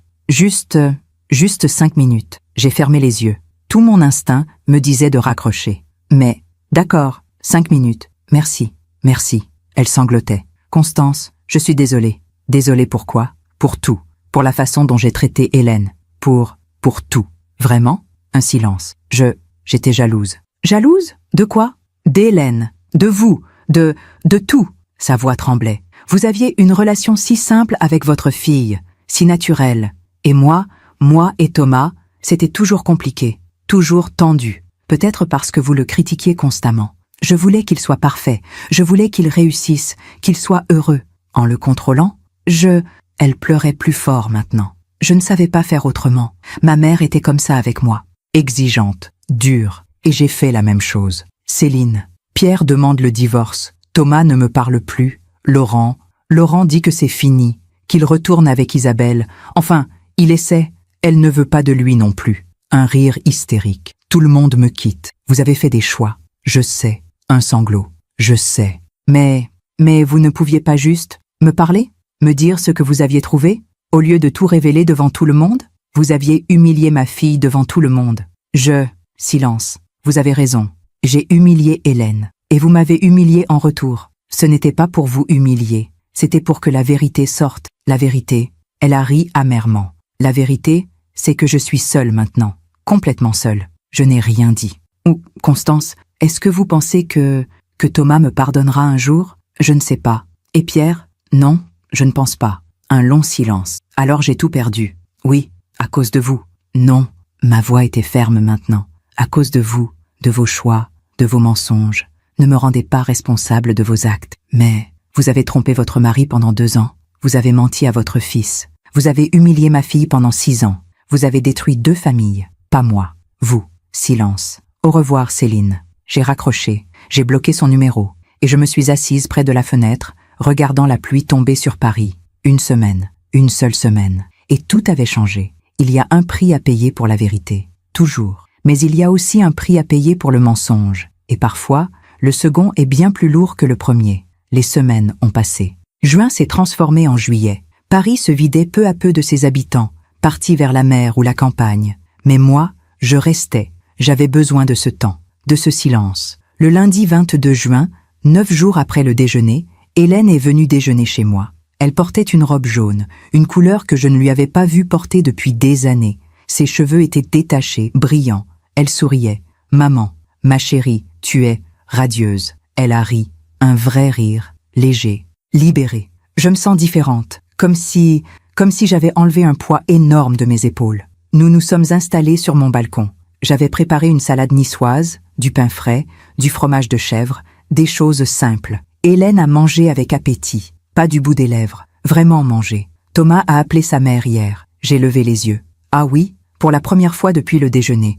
Il lui a dit qu'il avait besoin de temps, qu'il ne pouvait pas juste oublier, qu'elle avait trahi son père et qu'elle l'avait élevé dans le mensonge. Comment a-t-elle réagi? Elle a pleuré, beaucoup. Elle a dit qu'elle comprenait, qu'elle attendrait, qu'elle l'aimait. Hélène a marqué une pause. Mais Thomas m'a dit quelque chose après avoir raccroché. Quoi? Il a dit « Je ne sais pas si je pourrais lui pardonner un jour, pas pour l'infidélité. Ça, c'est entre elle et papa. Mais pour la façon dont elle t'a traité. Ça, je ne sais pas si je peux pardonner. » Mes yeux se sont remplis de larmes. Il t'aime vraiment, ma chérie. Oui, elle souriait, les yeux brillants. Et tu sais quoi? Pour la première fois depuis qu'on s'est mariés, j'ai l'impression qu'il me choisit. Moi, pas sa mère, moi. Le vendredi 26 juin, j'ai reçu une lettre, une enveloppe beige, écriture élégante, pas d'adresse d'expéditeur, juste mon nom et mon adresse. Je l'ai ouverte avec une certaine appréhension. C'était de Pierre. Chère Constance, je vous écris depuis Versailles, chez mon frère. Cela fait maintenant 2 semaines que ma vie a explosé. 2 semaines que je vis dans une chambre d'amis, entourée de cartons contenant les affaires que j'ai pu récupérer de la maison. Je voulais vous écrire pour plusieurs raisons. D'abord, pour vous remercier. Je sais que ce n'est pas facile à entendre, et je sais que vous vous demandez probablement si vous avez bien fait. Mais oui, vous avez bien fait. Vous m'avez libéré d'un mensonge qui aurait pu durer encore des années. Mon avocat m'a dit que le divorce sera finalisé dans environ 6 mois. Céline a accepté toutes mes conditions. Elle garde la maison. Je n'ai aucune envie d'y retourner. Trop de souvenirs, trop de mensonges. Je garde mes économies personnelles, ma voiture et quelques meubles qui appartenaient à mes parents. Thomas vient me voir 2 fois par semaine. Il est bouleversé, mais il tient bon. Hélène l'accompagne parfois. Elle est adorable. Je ne l'avais jamais vraiment regardée avant. Vraiment regardée, je veux dire. Et je réalise maintenant à quel point ma femme, mon ex-femme, l'a maltraitée pendant toutes ces années. J'ai honte, Constance. Honte d'avoir laissé faire. Honte de ne pas avoir défendu cette jeune femme qui ne méritait que du respect et de l'amour. J'ai aussi appris quelque chose d'intéressant. Céline a été vue plusieurs fois au café du coin, seule. Les voisins m'ont dit qu'elle avait l'air perdue, qu'elle ne parlait à personne, qu'elle restait assise pendant des heures, regardant dans le vide. Je devrais ressentir de la pitié, mais je ne ressens rien. C'est étrange, ce vide. Après 38 ans avec quelqu'un, on s'attend à ressentir quelque chose. Mais non, juste du vide. Laurent a essayé de me contacter la semaine dernière. Il voulait s'excuser. J'ai refusé de le voir. Qu'est-ce qu'il pourrait dire qui changerait quoi que ce soit? Rien. Absolument rien. Je recommence ma vie à 69 ans. C'est effrayant, mais aussi libérateur. Merci encore, Constance, pour votre courage, pour votre honnêteté, pour votre amour maternel, qui a su voir ce que personne d'autre ne voyait. Prenez soin de vous. Bien à vous, Pierre. J'ai replié la lettre lentement. Je l'ai posée sur ma table, et j'ai pleuré. Pas de tristesse, de soulagement. Pierre allait s'en sortir. Il allait survivre. Le mardi 30 juin, le dernier jour du mois, j'ai croisé une voisine de Céline au marché. Madame Dubois, une femme d'environ 75 ans, bavarde mais gentille. Elle habitait à 2 maisons de chez Céline et Pierre. Madame Blanchet, elle m'a pratiquement sauté dessus. Vous avez entendu? Pour Céline et Pierre? Oui, j'ai entendu. C'est terrible, n'est-ce pas? Elle se penchait vers moi, les yeux brillants de curiosité malsaine. 38 ans de mariage. Et tout ça parce qu'elle... Enfin, vous savez? Oui, je sais. Laurent Mercier. Qui aurait cru? Un homme si respectable. Et Céline, toujours si élégante, si... Elle a cherché le mot. Si parfaite. L'apparence peut être trompeuse. Oh, absolument. Elle hochait la tête vigoureusement. D'ailleurs, vous savez ce qu'on raconte? Non. Apparemment, c'est vous qui avez tout découvert, que vous aviez trouvé des preuves et que vous les avez montrées à Pierre pendant un déjeuner. Mon sang s'est glacé. Les gens parlent beaucoup. Oh, mais c'est vrai, non? Elle me fixait, avide de détails. Madame Leclerc m'a dit que sa fille connaît quelqu'un qui était là ce jour-là et... Madame Dubois, j'ai coupé court. Je ne souhaite pas parler de ça. C'est une affaire privée. Son visage s'est fermé. Oh, bien sûr, je comprends. Mais elle était clairement déçue. Elle est partie après quelques banalités. J'ai réalisé quelque chose ce jour-là. Dans un quartier comme Neuilly, les secrets ne restent jamais secrets longtemps. Toute la ville devait savoir maintenant. Céline, la femme parfaite, avait été démasquée. Et elle allait devoir vivre avec ce regard, ce jugement, pour toujours. Le jeudi 2 juillet, Thomas m'a appelé. « Constance, c'est Thomas. Bonjour Thomas, comment vas-tu? Je voulais vous dire quelque chose. » Il semblait nerveux. Hélène et moi, nous avons pris une décision. Mon cœur s'est accéléré. Quel genre de décision? Nous déménageons. Vous, quoi? Nous quittons Paris. Enfin, pas Paris complètement. Mais nous allons nous installer à Fontainebleau. J'ai trouvé un poste là-bas, dans une banque locale. Moins de pression, moins de stress. Et Hélène a trouvé un travail dans une petite agence de communication. Fontainebleau, c'est à 1 heure de Paris. Oui, assez loin pour avoir de l'espace, assez proche pour venir vous voir régulièrement. Il a marqué une pause. Je sais que ça peut paraître lâche, fuir, mais ce n'est pas lâche, c'est sage. Vraiment, vraiment, vous avez besoin d'un nouveau départ, tous les deux, loin des regards, loin des souvenirs. Merci, un soupir de soulagement. Ma mère, elle ne sait pas encore, je ne lui ai pas dit. Je ne sais pas comment elle va réagir. Elle n'a pas son mot à dire. Non, il a ri doucement. Non, elle n'a pas son mot à dire. Quand partez-vous? Fin août, nous avons trouvé une petite maison, avec un jardin. Hélène est... Elle est tellement heureuse, Constance. Je ne l'avais pas vue comme ça depuis longtemps. Je suis heureuse pour vous, vraiment. Et vous? Il a hésité. Est-ce que vous allez bien, après tout ça? Oui, je vais bien. Vous ne regrettez pas? Non, jamais. Le samedi 11 juillet, 1 mois exactement après le déjeuner, j'ai reçu un appel d'Isabelle Mercier. Madame Blanchet? C'est Isabelle. Bonjour Isabelle. Comment allez-vous? Mieux. Enfin, je pense. Un soupir. Les papiers de divorce sont en cours. Laurent vit toujours chez sa sœur. Mes enfants, ils commencent à lui parler à nouveau. Pas beaucoup.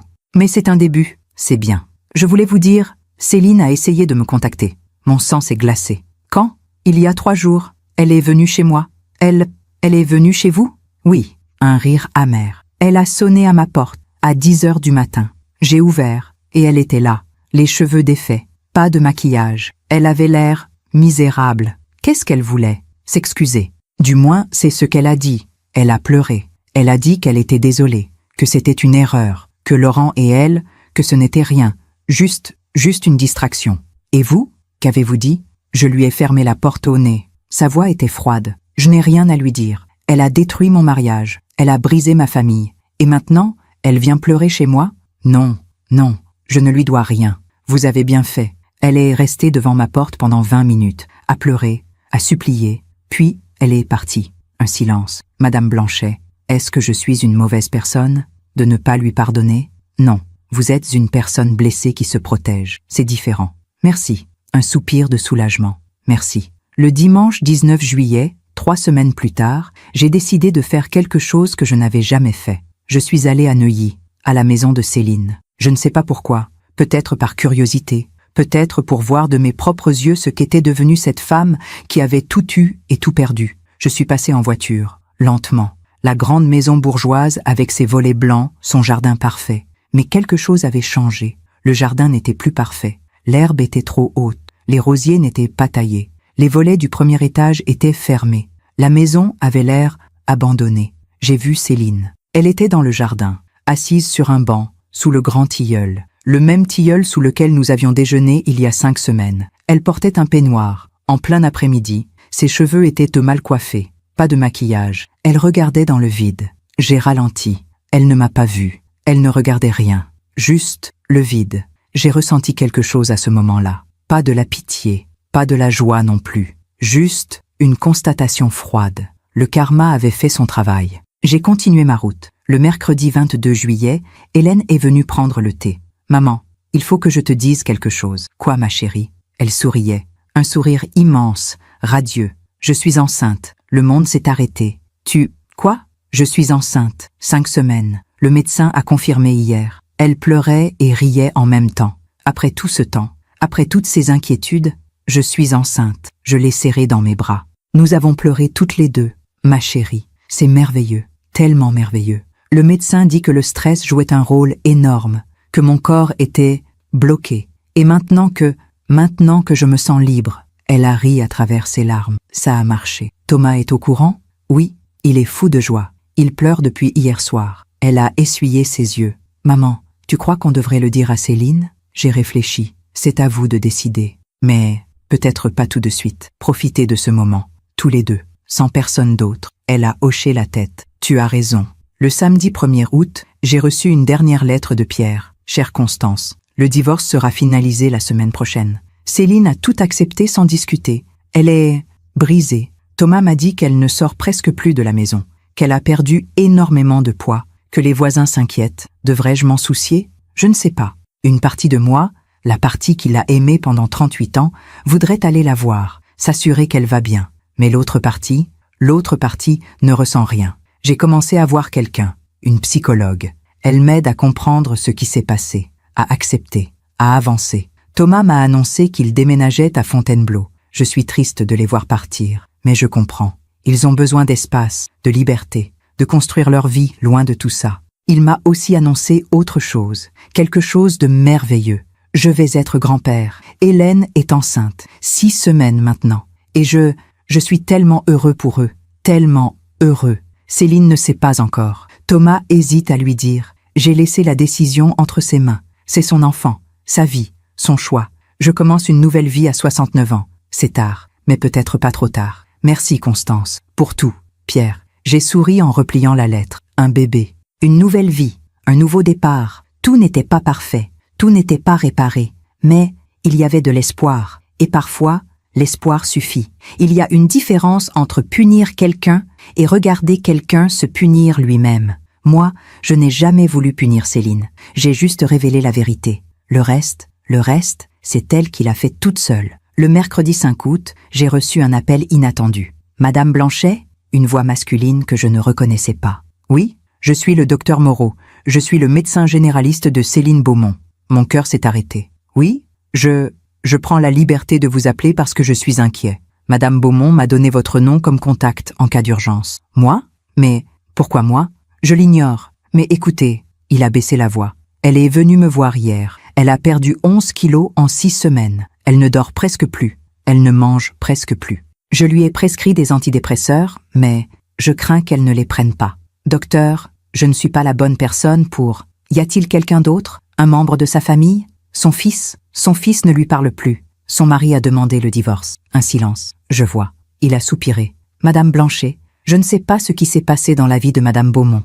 Ce n'est pas mon rôle de juger. Mais en tant que médecin, je dois vous dire qu'elle est en danger. Pas physiquement. Enfin, pas directement. Mais psychologiquement, elle est au bord du gouffre. Qu'attendez-vous de moi?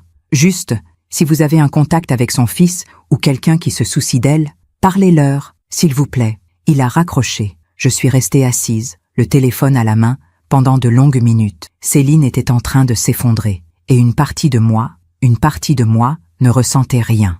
Mais une autre partie pensait à Pierre, à Thomas, à ce bébé qui allait naître. Est-ce qu'ils voudraient apprendre un jour que leur mère, leur grand-mère avait... Non, j'ai appelé Thomas. Constance? Il a répondu à la première sonnerie. Thomas, il faut que je te parle de ta mère. Un silence lourd. Je ne veux pas parler d'elle. Son médecin vient de m'appeler. Elle va mal, très mal. Et, sa voix était dure, elle récolte ce qu'elle a semé. Thomas? Non, Constance. Il était en colère maintenant. Vous ne pouvez pas me demander de la plaindre. Pas après ce qu'elle a fait. Je ne te demande pas de la plaindre. Je te demande juste de ne pas avoir de regrets plus tard. Des regrets de quoi? De ne pas lui avoir parlé. Une dernière fois. Pourquoi je ferais ça? Parce que dans quelques mois, tu seras père. Et que ton enfant te demandera peut-être un jour pourquoi il ne connaît pas sa grand-mère paternelle. Silence. Je ne sais pas quoi lui dire. Tu n'as pas besoin de lui pardonner. Tu n'as même pas besoin de la voir souvent. Mais peut-être juste une conversation. Pour fermer ce chapitre. Hélène ne voudra jamais. Demande-lui. Il a raccroché sans un mot. Le vendredi 7 août, Thomas m'a rappelé. J'ai parlé à Hélène. Et, elle dit, il a marqué une pause. Elle dit qu'elle est d'accord pour que j'aille voir ma mère, une fois, pour lui dire ce que j'ai à lui dire. C'est courageux de sa part. Oui, un soupir. Mais elle ne viendra pas avec moi. Elle ne peut pas. Pas encore. Peut-être jamais. C'est son droit. Je vais y aller demain. Samedi après-midi. Vous voulez venir avec moi? Moi? Oui, s'il vous plaît. J'ai besoin de quelqu'un. Et papa refuse d'y retourner. D'accord. J'irai avec toi. Le samedi 8 août était une journée chaude. Le ciel était d'un bleu éclatant. Paris était vide. Tout le monde était parti en vacances. Thomas est passé me chercher à 14 heures. Il conduisait en silence. Ses mains serraient le volant si fort que ses jointures étaient les blanches. « Tu as peur ?» ai-je demandé. « Oui. De quoi? De ce que je vais trouver, de ce que je vais ressentir. » Il a dégluti. « De ce que je vais lui dire. Dis juste la vérité. C'est tout ce que tu peux faire. » Nous sommes arrivés à Neuilly à 14h30, la grande maison avec ses volets blancs. Mais le jardin était encore plus négligé qu'il y a 3 semaines. L'herbe montait jusqu'aux genoux. Les rosiers étaient morts. Des mauvaises herbes partout. Thomas a regardé la maison avec une expression de choc. « Mon Dieu, qu'est-ce qui s'est passé? Ta mère ne s'occupe plus de rien, apparemment. » Nous sommes descendus de voiture. Thomas a sonné à la porte. Pas de réponse. Il a sonné à nouveau. Toujours rien. « Maman ?» il a crié. « Maman, c'est Thomas !» Un bruit à l'intérieur. Des pas lents, très lents. La porte s'est ouverte et j'ai eu un choc. Céline était méconnaissable. Ses cheveux, autrefois impeccables, étaient gras, mal coiffés, striés de racines grises. Son visage était pâle, creusé, des cernes noires sous les yeux. Elle avait perdu tellement de poids que ses vêtements, un pantalon de survêtement et un t-shirt, flottaient sur elle. Elle ressemblait à un fantôme. « Thomas ?» Sa voix était rauque, comme si elle n'avait pas parlé depuis des jours. « Bonjour, maman. » Elle a regardé derrière lui. Elle m'a vu. Son visage s'est durci. « Qu'est-ce qu'elle fait là? Constance m'accompagne. Je ne veux pas d'elle dans ma maison. » Alors je pars. Thomas a fait demi-tour. « Non !» Céline a tendu la main. « Non, attends, s'il te plaît. » Thomas s'est arrêté. Céline nous a regardés, puis elle a reculé. Entrée. L'intérieur de la maison était pire que l'extérieur. Des journaux empilés partout. Des assiettes sales sur les meubles. Une odeur de renfermé. Les rideaux étaient tirés. La maison était sombre, étouffante. Le salon, autrefois si parfait, si élégant, était dans un état lamentable. Thomas regardait autour de lui, horrifié. « Maman, qu'est-ce qui s'est passé ici ? » Céline se tordait les mains. « Je n'ai plus la force, de rien. Tu ne manges pas ? Pas beaucoup.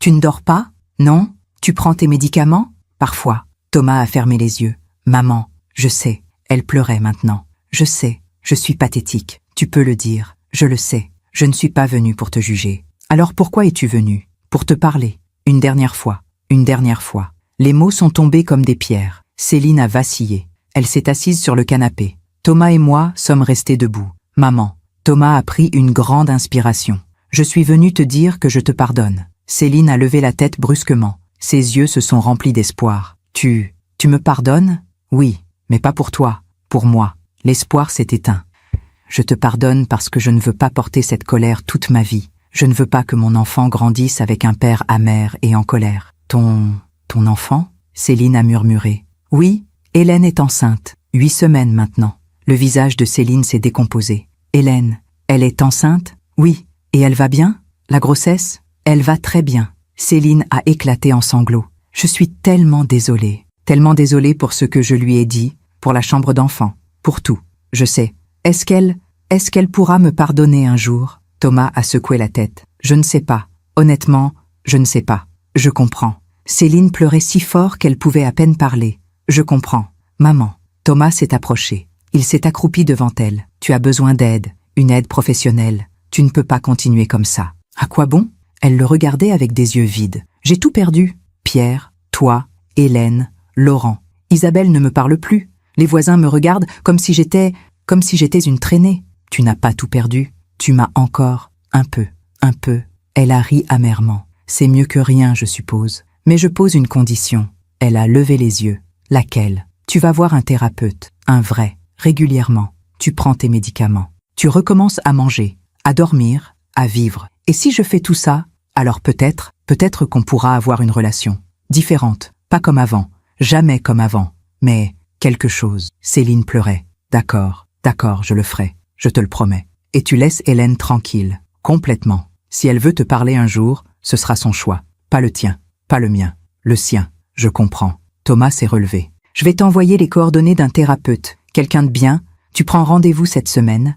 Oui, et je reviendrai, dans un mois, pour voir si tu vas mieux. Merci. Céline sanglotait. Merci, mon chéri. Nous sommes partis quelques minutes plus tard. Dans la voiture, Thomas ne disait rien.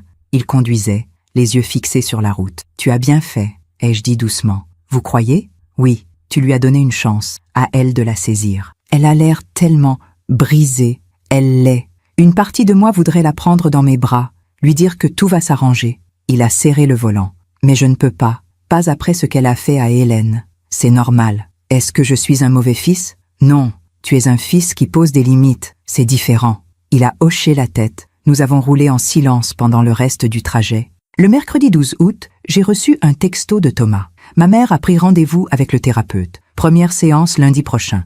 Elle m'a envoyé une capture d'écran de la confirmation. C'est un début. J'ai souri. Un début. C'était tout ce qu'on pouvait espérer. Le vendredi 21 août, 3 semaines plus tard, Pierre m'a appelé. Constance? Pierre, comment allez-vous? Bien. Le divorce a été finalisé hier. Officiellement, je ne suis plus mariée. Non, comment vous sentez-vous? Libre. Un rire. C'est étrange. Après 38 ans, on s'attend à ressentir, je ne sais pas, de la tristesse, du regret? Mais non, juste de la liberté. C'est merveilleux. Thomas m'a dit qu'il a vu Céline. Oui, il y a 2 semaines. Comment était-elle? Pas bien. Mais elle a accepté de voir un thérapeute. Bien. Un silence. Je ne lui souhaite pas de mal, vous savez, malgré tout. Je veux juste qu'elle aille mieux, pour elle, pour Thomas, pour ce bébé qui arrive. Vous êtes un homme bon, Pierre, ou un homme stupide. Il a ri. Mais bon, c'est fini maintenant. Je tourne la page. Qu'allez-vous faire? Voyager. J'ai toujours voulu voir le Japon, et puis l'Islande, et peut-être l'Argentine. Il semblait excité. J'ai 69 ans. Il est temps de vivre pour moi. C'est une excellente idée. Et quand le bébé naîtra, je serai là. Pour Thomas, pour Hélène, pour mon petit enfant. Ils ont de la chance de vous avoir. Merci Constance, pour tout. Le dimanche 23 août, Hélène et Thomas sont venus déjeuner chez moi. Hélène avait un petit ventre maintenant. 10 semaines de grossesse. Elle rayonnait. Maman, on a quelque chose à te dire. Quoi, ma chérie? Nous déménageons vendredi prochain, à Fontainebleau. Déjà? Oui, la maison est prête. Nos cartons sont faits. Elle souriait. C'est un nouveau départ. Pour nous, pour notre famille. Je suis tellement heureuse pour vous. Thomas a pris la parole. Constance, nous voulions vous demander quelque chose. Oui? Voulez-vous être la marraine de notre enfant? J'ai senti les larmes monter. Moi? Oui? Hélène me tenait la main. Vous avez changé ma vie. Vous m'avez libérée. Vous m'avez donné la force de croire que je méritais mieux. Et maintenant je vais avoir un bébé. Et je veux que cet enfant grandisse en sachant qui vous êtes, ce que vous représentez. Je pleurais maintenant. Je serais honorée, tellement honorée. Nous avons pleuré tous les 3, de joie, de soulagement, d'espoir. Le vendredi 28 août, je les ai aidés à déménager. La petite maison à Fontainebleau était charmante. 2 étages, un jardin avec un vieux pommier, une cuisine lumineuse, un salon avec une cheminée. Hélène tournait en rond, les yeux brillants. C'est parfait, absolument parfait. Thomas l'a prise dans ses bras. C'est notre maison, notre vie, loin de tout, a répété Hélène. Elle m'a regardée. Sauf de toi, maman. Jamais loin de toi. Ce soir-là, en rentrant à Paris, j'ai pensé à tout ce qui s'était passé. 2 mois et demi depuis le déjeuner fatidique. Pierre était libre. Thomas et Hélène construisèrent leur vie. Un bébé allait naître. Et Céline était seule. Mais elle essayait. Elle voyait un thérapeute. Elle prenait ses médicaments. Elle tentait de se reconstruire. Est-ce que j'avais bien fait? Oui, sans aucun doute. Parce que parfois, la vérité fait mal. Mais le mensonge fait encore plus mal. Et maintenant, tout le monde pouvait enfin respirer. Après la tempête, il faut du temps pour que les arbres se redressent, pour que la terre absorbe la pluie, pour que la vie reprenne. Certains y arrivent, d'autres restent courbés pour toujours. L'automne est arrivé doucement sur Paris. Les feuilles ont commencé à tomber, les jours ont raccourci, et la vie a continué. Le mardi 1er septembre, presque 3 mois après le déjeuner, j'ai reçu un appel de Thomas. Constance? Bonjour Thomas, comment allez-vous? Bien, vraiment bien. Fontainebleau nous fait du bien. Hélène est épanouie. Le médecin dit que la grossesse se passe parfaitement. C'est merveilleux. Je voulais vous parler de ma mère. Mon cœur s'est serré. Qu'est-ce qui se passe? Elle va mieux. Beaucoup mieux. Elle voit son thérapeute 2 fois par semaine. Elle a repris du poids. Elle s'occupe à nouveau du jardin. Elle recommence à vivre. C'est bien. Vraiment. Elle m'a demandé si elle pouvait me voir. Pas à la maison de Neuilly. Quelque part de neutre. Un café. Il a marqué une pause. Je lui ai dit oui. Comment te sens-tu par rapport à ça? nerveux. Mais je pense que c'est nécessaire pour avancer. Tu as raison. Elle m'a aussi demandé, il a hésité. Elle m'a demandé si elle pourrait rencontrer son petit enfant quand il naîtra. Pas tout de suite, pas souvent, juste de temps en temps. Et qu'as-tu répondu? Que je devais en parler à Hélène, que la décision lui appartenait aussi. Bonne réponse. Hélène dit, sa voix s'est adoucie. Hélène dit qu'elle ne veut pas que notre enfant grandisse dans la haine, qu'elle ne veut pas reproduire le cycle. Alors elle accepte. Mais avec des conditions strictes. Quel genre de conditions? Pas de critique. Jamais. Pas de jugement. Pas de remarques sur notre façon d'élever notre enfant. Si ma mère dépasse les limites une seule fois, c'est fini. Définitivement. C'est sage. Je vais voir ma mère samedi, au café près de la gare. Vous pensez que je devrais lui dire? Pour le bébé, qu'est-ce que tu ressens?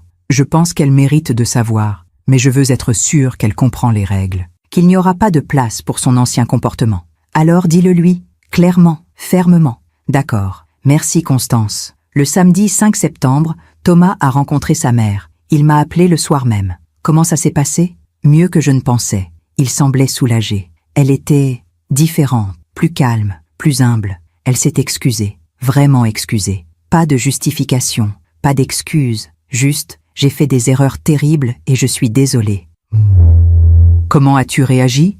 Je lui ai dit la vérité, que j'avais été en colère, blessée, déçue, que son comportement avec Hélène était inacceptable, que son infidélité avait détruit notre famille. Et elle a pleuré, mais pas de manière dramatique, juste des larmes silencieuses. Elle a dit qu'elle comprenait, qu'elle méritait tout ça. Tu lui as parlé du bébé? Oui, un silence. Elle a fondu en larmes. Elle a dit qu'elle était tellement heureuse, tellement désolée de tout ce qu'elle avait dit à Hélène. Elle a demandé si elle pourrait le rencontrer un jour. Qu'as-tu répondu? Que oui, mais avec des règles strictes, pas de critique, pas de jugement, respect absolu des limites d'Hélène. Si elle dépassait les bornes une seule fois, ce serait fini. Et elle a accepté? Oui, sans hésiter. Elle a dit qu'elle ferait tout ce que nous demandions, qu'elle ne voulait pas perdre cette chance. Le jeudi 10 septembre, Hélène m'a appelé. Maman? Oui, ma chérie. Thomas m'a raconté sa conversation avec Céline. Comment te sens-tu par rapport à ça? Un long silence. Je ne sais pas. Sa voix tremblait légèrement. Une partie de moi veut lui pardonner, passer à autre chose, pour notre bébé, pour que notre famille ne soit pas brisée. Et l'autre partie se souvient du vin rouge sur mon visage, de ces mots. Vous n'arrivez même pas aux pieds de mon fils, espèce d'inutile. Elle pleurait maintenant. Maman, comment on oublie ça? On n'oublie pas, jamais. Mais peut-être qu'on apprend à vivre avec. Tu crois que je devrais la voir? Seulement si tu es prête. Personne ne peut te forcer. Même Thomas, même moi. Je pense que je veux essayer. Pour notre bébé. Mais j'ai peur. Peur de quoi? Qu'elle recommence. Qu'elle me fasse encore mal. Que je redevienne cette personne qui touchait son collier et baissait les yeux. Ma chérie, j'ai choisi mes mots avec soin. Tu n'es plus cette personne. Tu es une femme forte, une future maman. Tu sais poser des limites maintenant. Et si Céline dépasse ses limites, tu partiras. Et tu ne reviendras pas. Tu as raison. Elle a inspiré profondément. D'accord, je vais la voir. Une fois. Pour voir si elle a vraiment changé. Le samedi 19 septembre, Hélène a rencontré Céline. Dans un café neutre, à mi-chemin entre Fontainebleau et Neuilly, Thomas était présent. À la demande d'Hélène, elle m'a raconté tout ça le soir même. Maman, c'était surréel. Raconte-moi. Elle était déjà là quand nous sommes arrivés, assise à une table près de la fenêtre. Elle portait un jean et un pull simple. Pas de bijoux, presque pas de maquillage. Je ne l'avais jamais vue comme ça. Comment te sentais-tu? Terrifiée. Mon cœur battait si fort. Thomas me tenait la main. Qu'est-ce qui s'est passé?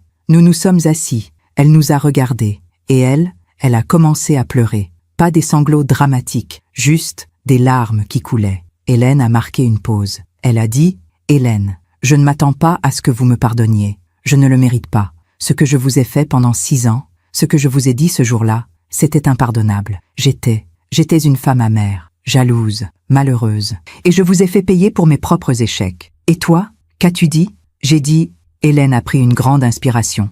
J'ai dit, vous m'avez brisé. Pendant 6 ans, vous m'avez fait croire que je n'étais pas assez bien, que je ne méritais pas votre fils, que je n'étais pas assez mince, pas assez élégante, pas assez tout. Et ce jour-là, quand vous avez versé ce vin sur moi, vous m'avez humiliée devant tout le monde. Comment a-t-elle réagi? Elle a hoché la tête. Elle a dit, je sais, et je passerai le reste de ma vie à regretter. Je ne peux pas effacer ce que j'ai fait, mais je peux vous promettre que ça ne se reproduira jamais. Tu l'as cru? Je Je pense qu'elle était sincère. Mais la sincérité ne suffit pas toujours, n'est-ce pas? Non, les actions comptent. C'est ce que j'ai dit. Je lui ai dit que si elle voulait faire partie de la vie de notre enfant, elle devait respecter nos règles. Absolument, sans exception. Et elle a accepté? Oui. Elle a dit qu'elle ferait tout ce que nous demandions. Hélène a marqué une pause. Puis elle m'a demandé de lui pardonner. Un jour, pas maintenant. Elle ne s'attendait pas à ça maintenant. Mais, un jour, qu'as-tu répondu? J'ai dit que je ne savais pas, que peut-être, avec le temps. Mais que ce n'était pas une promesse. C'est honnête. Oui, un silence. Maman, je me sens bizarre. Comment ça? Je pensais que je me sentirais victorieuse ou en colère. Mais je me sens juste, triste pour elle, pour ce qu'elle a perdu, pour ce qu'elle est devenue. C'est de la compassion, ma chérie. Mais elle ne le mérite pas. La compassion n'est pas une question de mérite, c'est une question de qui tu es. Et tu es quelqu'un de bon. Le lundi 28 septembre, Pierre m'a envoyé une carte postale, du Japon. Sur la photo, le mont Fuji au coucher du soleil. Au dos, ces mots: Chère Constance, le Japon est magnifique. Je visite Kyoto, les temples, les jardins zen. J'ai 69 ans et je découvre le monde comme un enfant. J'ai rencontré quelqu'un, une Française qui voyage seule aussi. Elle s'appelle Marie, elle a 65 ans. Elle est veuve depuis 3 ans. Nous avons visité un temple ensemble hier. Nous avons parlé pendant des heures. Je ne sais pas ce que ça deviendra. Peut-être rien, peut-être quelque chose. Mais pour la première fois depuis longtemps, je me sens vivant. Merci encore pour tout, Pierre. J'ai souri en lisant la carte. Pierre recommençait à vivre, vraiment vivre. Le jeudi 1er octobre, Thomas m'a appelé avec une nouvelle. Constance, nous avons fait l'échographie aujourd'hui. Et, c'est un garçon? Sa voix débordait de joie. Nous allons avoir un petit garçon. Oh, Thomas, c'est merveilleux. Hélène pleure de joie depuis 1 heure. Elle est tellement heureuse. Comment allez-vous l'appeler? Nous ne savons pas encore. Mais, il a hésité. Hélène a suggéré Pierre comme 2e prénom. Pour mon père, pour tout ce qu'il a traversé, pour l'homme qu'il est. C'est une belle idée. Oui, un silence. Papa rentre du Japon la semaine prochaine. Je vais lui annoncer. Je pense qu'il sera touché. Le mercredi 7 octobre, j'ai croisé Isabelle Mercier au marché. Elle avait l'air différente, plus légère. Elle portait une robe rouge vif. Ses cheveux étaient dits coupés courts. Elle souriait. « Madame Blanchet? Isabelle, comment allez-vous? » « Bien, vraiment bien. » Elle rayonnait. Le divorce a été finalisé la semaine dernière. Et Laurent? Il vit toujours chez sa sœur. Mes enfants lui parlent un peu plus maintenant. Mais, moi, c'est fini. Définitivement. Comment vous sentez-vous? Libre. Elle a ri. Je me sens libre. Je me suis inscrite à des cours de peinture. J'ai toujours voulu peindre. Mais Laurent disait que c'était une perte de temps. Et maintenant, je peins 3 fois par semaine. Et je suis nulle. Elle riait. Mais j'adore avoir quelque chose qui est juste à moi. C'est merveilleux. Et vous savez quoi? Elle s'est penchée vers moi, les yeux brillants. J'ai vendu la maison. Celle où j'ai vécu avec Laurent pendant 32 ans. J'achète un appartement, plus petit, plus lumineux, plus... moi. Vous recommencez à zéro. Exactement. À 62 ans, je recommence. Et c'est terrifiant, mais aussi excitant. Le samedi 17 octobre, 4 mois après le déjeuner, j'ai reçu une lettre de Céline. J'ai hésité avant de l'ouvrir. Mais finalement, ma curiosité l'a emporté. Chère Constance, je ne sais pas si vous lirez cette lettre. Vous avez toutes les raisons de la jeter sans l'ouvrir. Mais je voulais essayer quand même. Je voulais vous dire que j'ai compris. Enfin, après 4 mois de thérapie, j'ai compris. Vous ne m'avez pas détruite. C'est moi qui me suis détruite. Mes choix, mes mensonges, ma cruauté envers Hélène, ma trahison envers Pierre. Tout ça, c'était moi, pas vous. Vous avez juste montré la vérité. Et la vérité était... laide. Ma thérapeute m'a aidé à comprendre d'où venait ma colère, ma jalousie, mon besoin de contrôler tout le monde. Ça vient de loin, de mon enfance, de ma mère qui ne me trouvait jamais assez bien, de mon père qui me comparait sans cesse à ma sœur. J'ai reproduit le même schéma, avec Thomas, avec Hélène. Je ne vous demande pas de me pardonner, je ne le mérite pas, mais je voulais que vous sachiez que je travaille sur moi, vraiment. Pour la première fois de ma vie, je regarde qui je suis, et je n'aime pas ce que je vois. Mais au moins, je regarde. Thomas m'a dit qu'Hélène attend un garçon. J'ai pleuré en apprenant la nouvelle, de joie et de tristesse. Joie pour eux. Tristesse de savoir que je ne serai probablement jamais une vraie grand-mère pour cet enfant. Pas comme j'aurais pu l'être si j'avais été meilleure. Mais ils m'ont donné une chance, une toute petite chance, et je ne la gaspillerai pas. Merci, Constance, pour avoir eu le courage de faire ce que personne d'autre n'aurait fait, pour avoir protégé votre fille, pour avoir révélé la vérité. vous m'avez sauvé, même si ça ne ressemblait pas à ça sur le moment. Respectueusement, Céline. J'ai replié la lettre lentement. Céline avait compris. Enfin, était-ce suffisant? Je ne savais pas, mais c'était un début. Le dimanche 25 octobre, Hélène et Thomas sont venus déjeuner. Hélène avait un ventre bien rond maintenant. 18 semaines de grossesse. Elle portait une robe de maternité bleue. Elle était radieuse. « Maman, nous avons décidé du prénom. »« Ah oui? Gabriel Pierre. » Thomas souriait. « Gabriel pour l'archange. Et Pierre pour mon père. C'est magnifique. » Papa a pleuré quand nous le lui avons dit. Thomas riait et pleurait en même temps. Il a dit que c'était le plus beau cadeau qu'on pouvait lui faire. Il le mérite. Oui, Hélène a pris ma main. « Et nous voulons que tu sois sa marraine. Officiellement. Au baptême. Je serai honorée. Tellement honorée. Nous avons déjeuné ensemble. Nous avons ri. Nous avons parlé de l'avenir, de Gabriel, de la maison à Fontainebleau, des projets. Et pour la première fois depuis longtemps, tout semblait léger. Le soir, après leur départ, je me suis assise sur mon balcon. Le ciel d'automne était magnifique, orange et rose. Les feuilles tombaient doucement. 4 mois depuis le déjeuner. Pierre était libre et heureux. Thomas et Hélène construisaient leur famille. Isabelle recommençait sa vie. Et Céline essayait de se reconstruire. Avais-je bien fait? La réponse était toujours la même. Oui, parce que parfois, briser quelque chose est la seule façon de le reconstruire correctement. Je me demande encore si j'ai fait le bon choix. Et vous, qu'auriez-vous fait à ma place? On dit que le temps guérit toutes les blessures. Ce n'est pas vrai. Le temps n'efface rien. Mais il nous apprend à vivre avec, à transformer la douleur en sagesse, à reconstruire sur les ruines. Novembre est arrivé avec ses pluies froides et ses ciels gris. Paris s'enveloppait dans sa brume hivernale et la vie continuait son cours. Le lundi 2 novembre, presque 5 mois après le déjeuner, Thomas m'a appelé avec une nouvelle inattendue. « Constance, ma mère a vendu la maison. » J'ai été surprise. « La maison de Neuilly? » Oui, elle a dit qu'elle ne pouvait plus y vivre. Trop de souvenirs, trop de mensonges. Elle achète un appartement plus petit, dans le 15e arrondissement. Comment te sens-tu par rapport à ça? Soulagée, honnêtement. Un soupir. Cette maison, c'était le symbole de tout ce qui n'allait pas dans notre famille. La façade parfaite, l'intérieur pourri. Et ton père? Il est au courant? Oui. Il m'a dit qu'il était content pour elle, qu'elle avait besoin d'un nouveau départ. Thomas a marqué une pause. Papa a quelque chose à nous annoncer aussi. Il vient dîner chez nous vendredi. Quelque chose de bien? Je pense, oui. Il avait l'air heureux au téléphone. Le vendredi 6 novembre, Pierre est venu dîner à Fontainebleau. Thomas m'a raconté toute la soirée le lendemain. Papa est arrivé avec Marie, la femme qu'il a rencontrée au Japon.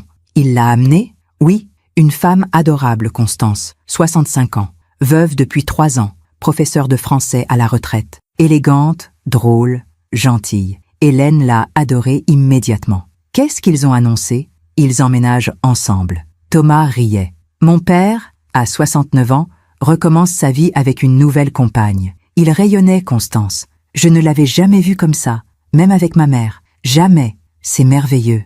Marie a touché le ventre d'Hélène. Elle a dit « Ce bébé arrive dans une famille qui s'est aimée ». J'ai cru qu'Hélène allait fondre en larmes. Et ta mère? Elle sait? Je ne sais pas. Je ne lui ai pas dit. Papa lui dira peut-être. Ou pas. Un silence. Ce n'est plus notre problème. Le mardi 10 novembre, j'ai reçu un appel surprenant. Madame Blanchet, c'est le docteur Moreau, le médecin de Céline Beaumont. Mon cœur s'est accéléré. Oui? Il s'est passé quelque chose? Non, non. Au contraire, je voulais juste vous dire, elle va beaucoup mieux. Elle a repris 8 kilos. Elle dort bien. Elle prend ses médicaments régulièrement. Sa thérapeute est très contente de ses progrès. C'est bien. Elle m'a parlé de vous, de ce qui s'est passé. Un silence. Je ne connais pas toute l'histoire, mais elle m'a dit que vous lui aviez sauvé la vie. Je n'ai rien fait de tel. Si, vous avez révélé une vérité qu'elle cachait. Et parfois, c'est exactement ce dont quelqu'un a besoin pour toucher le fond et remonter. Comment est-elle, moralement? Lucide. Pour la première fois, elle comprend ce qu'elle a fait, les conséquences de ses actes. Elle ne se cherche plus d'excuses. Il a marqué une pause. C'est rare, vous savez. La plupart des gens dans sa situation restent dans le déni. Mais elle a fait le travail, le vrai travail. Le samedi 14 novembre, Hélène a organisé une petite fête pour annoncer officiellement le sexe du bébé à ses amis. Elle m'a invitée. C'était dans leur maison à Fontainebleau. 10 femmes. De la nourriture simple et délicieuse. Des rires. De la joie. Hélène portait une robe rose avec un gros nœud bleu. Quand elle a coupé le gâteau, bleu à l'intérieur, toutes les femmes ont applaudi. Un garçon, un petit garçon. Je l'ai regardé rire avec ses amis.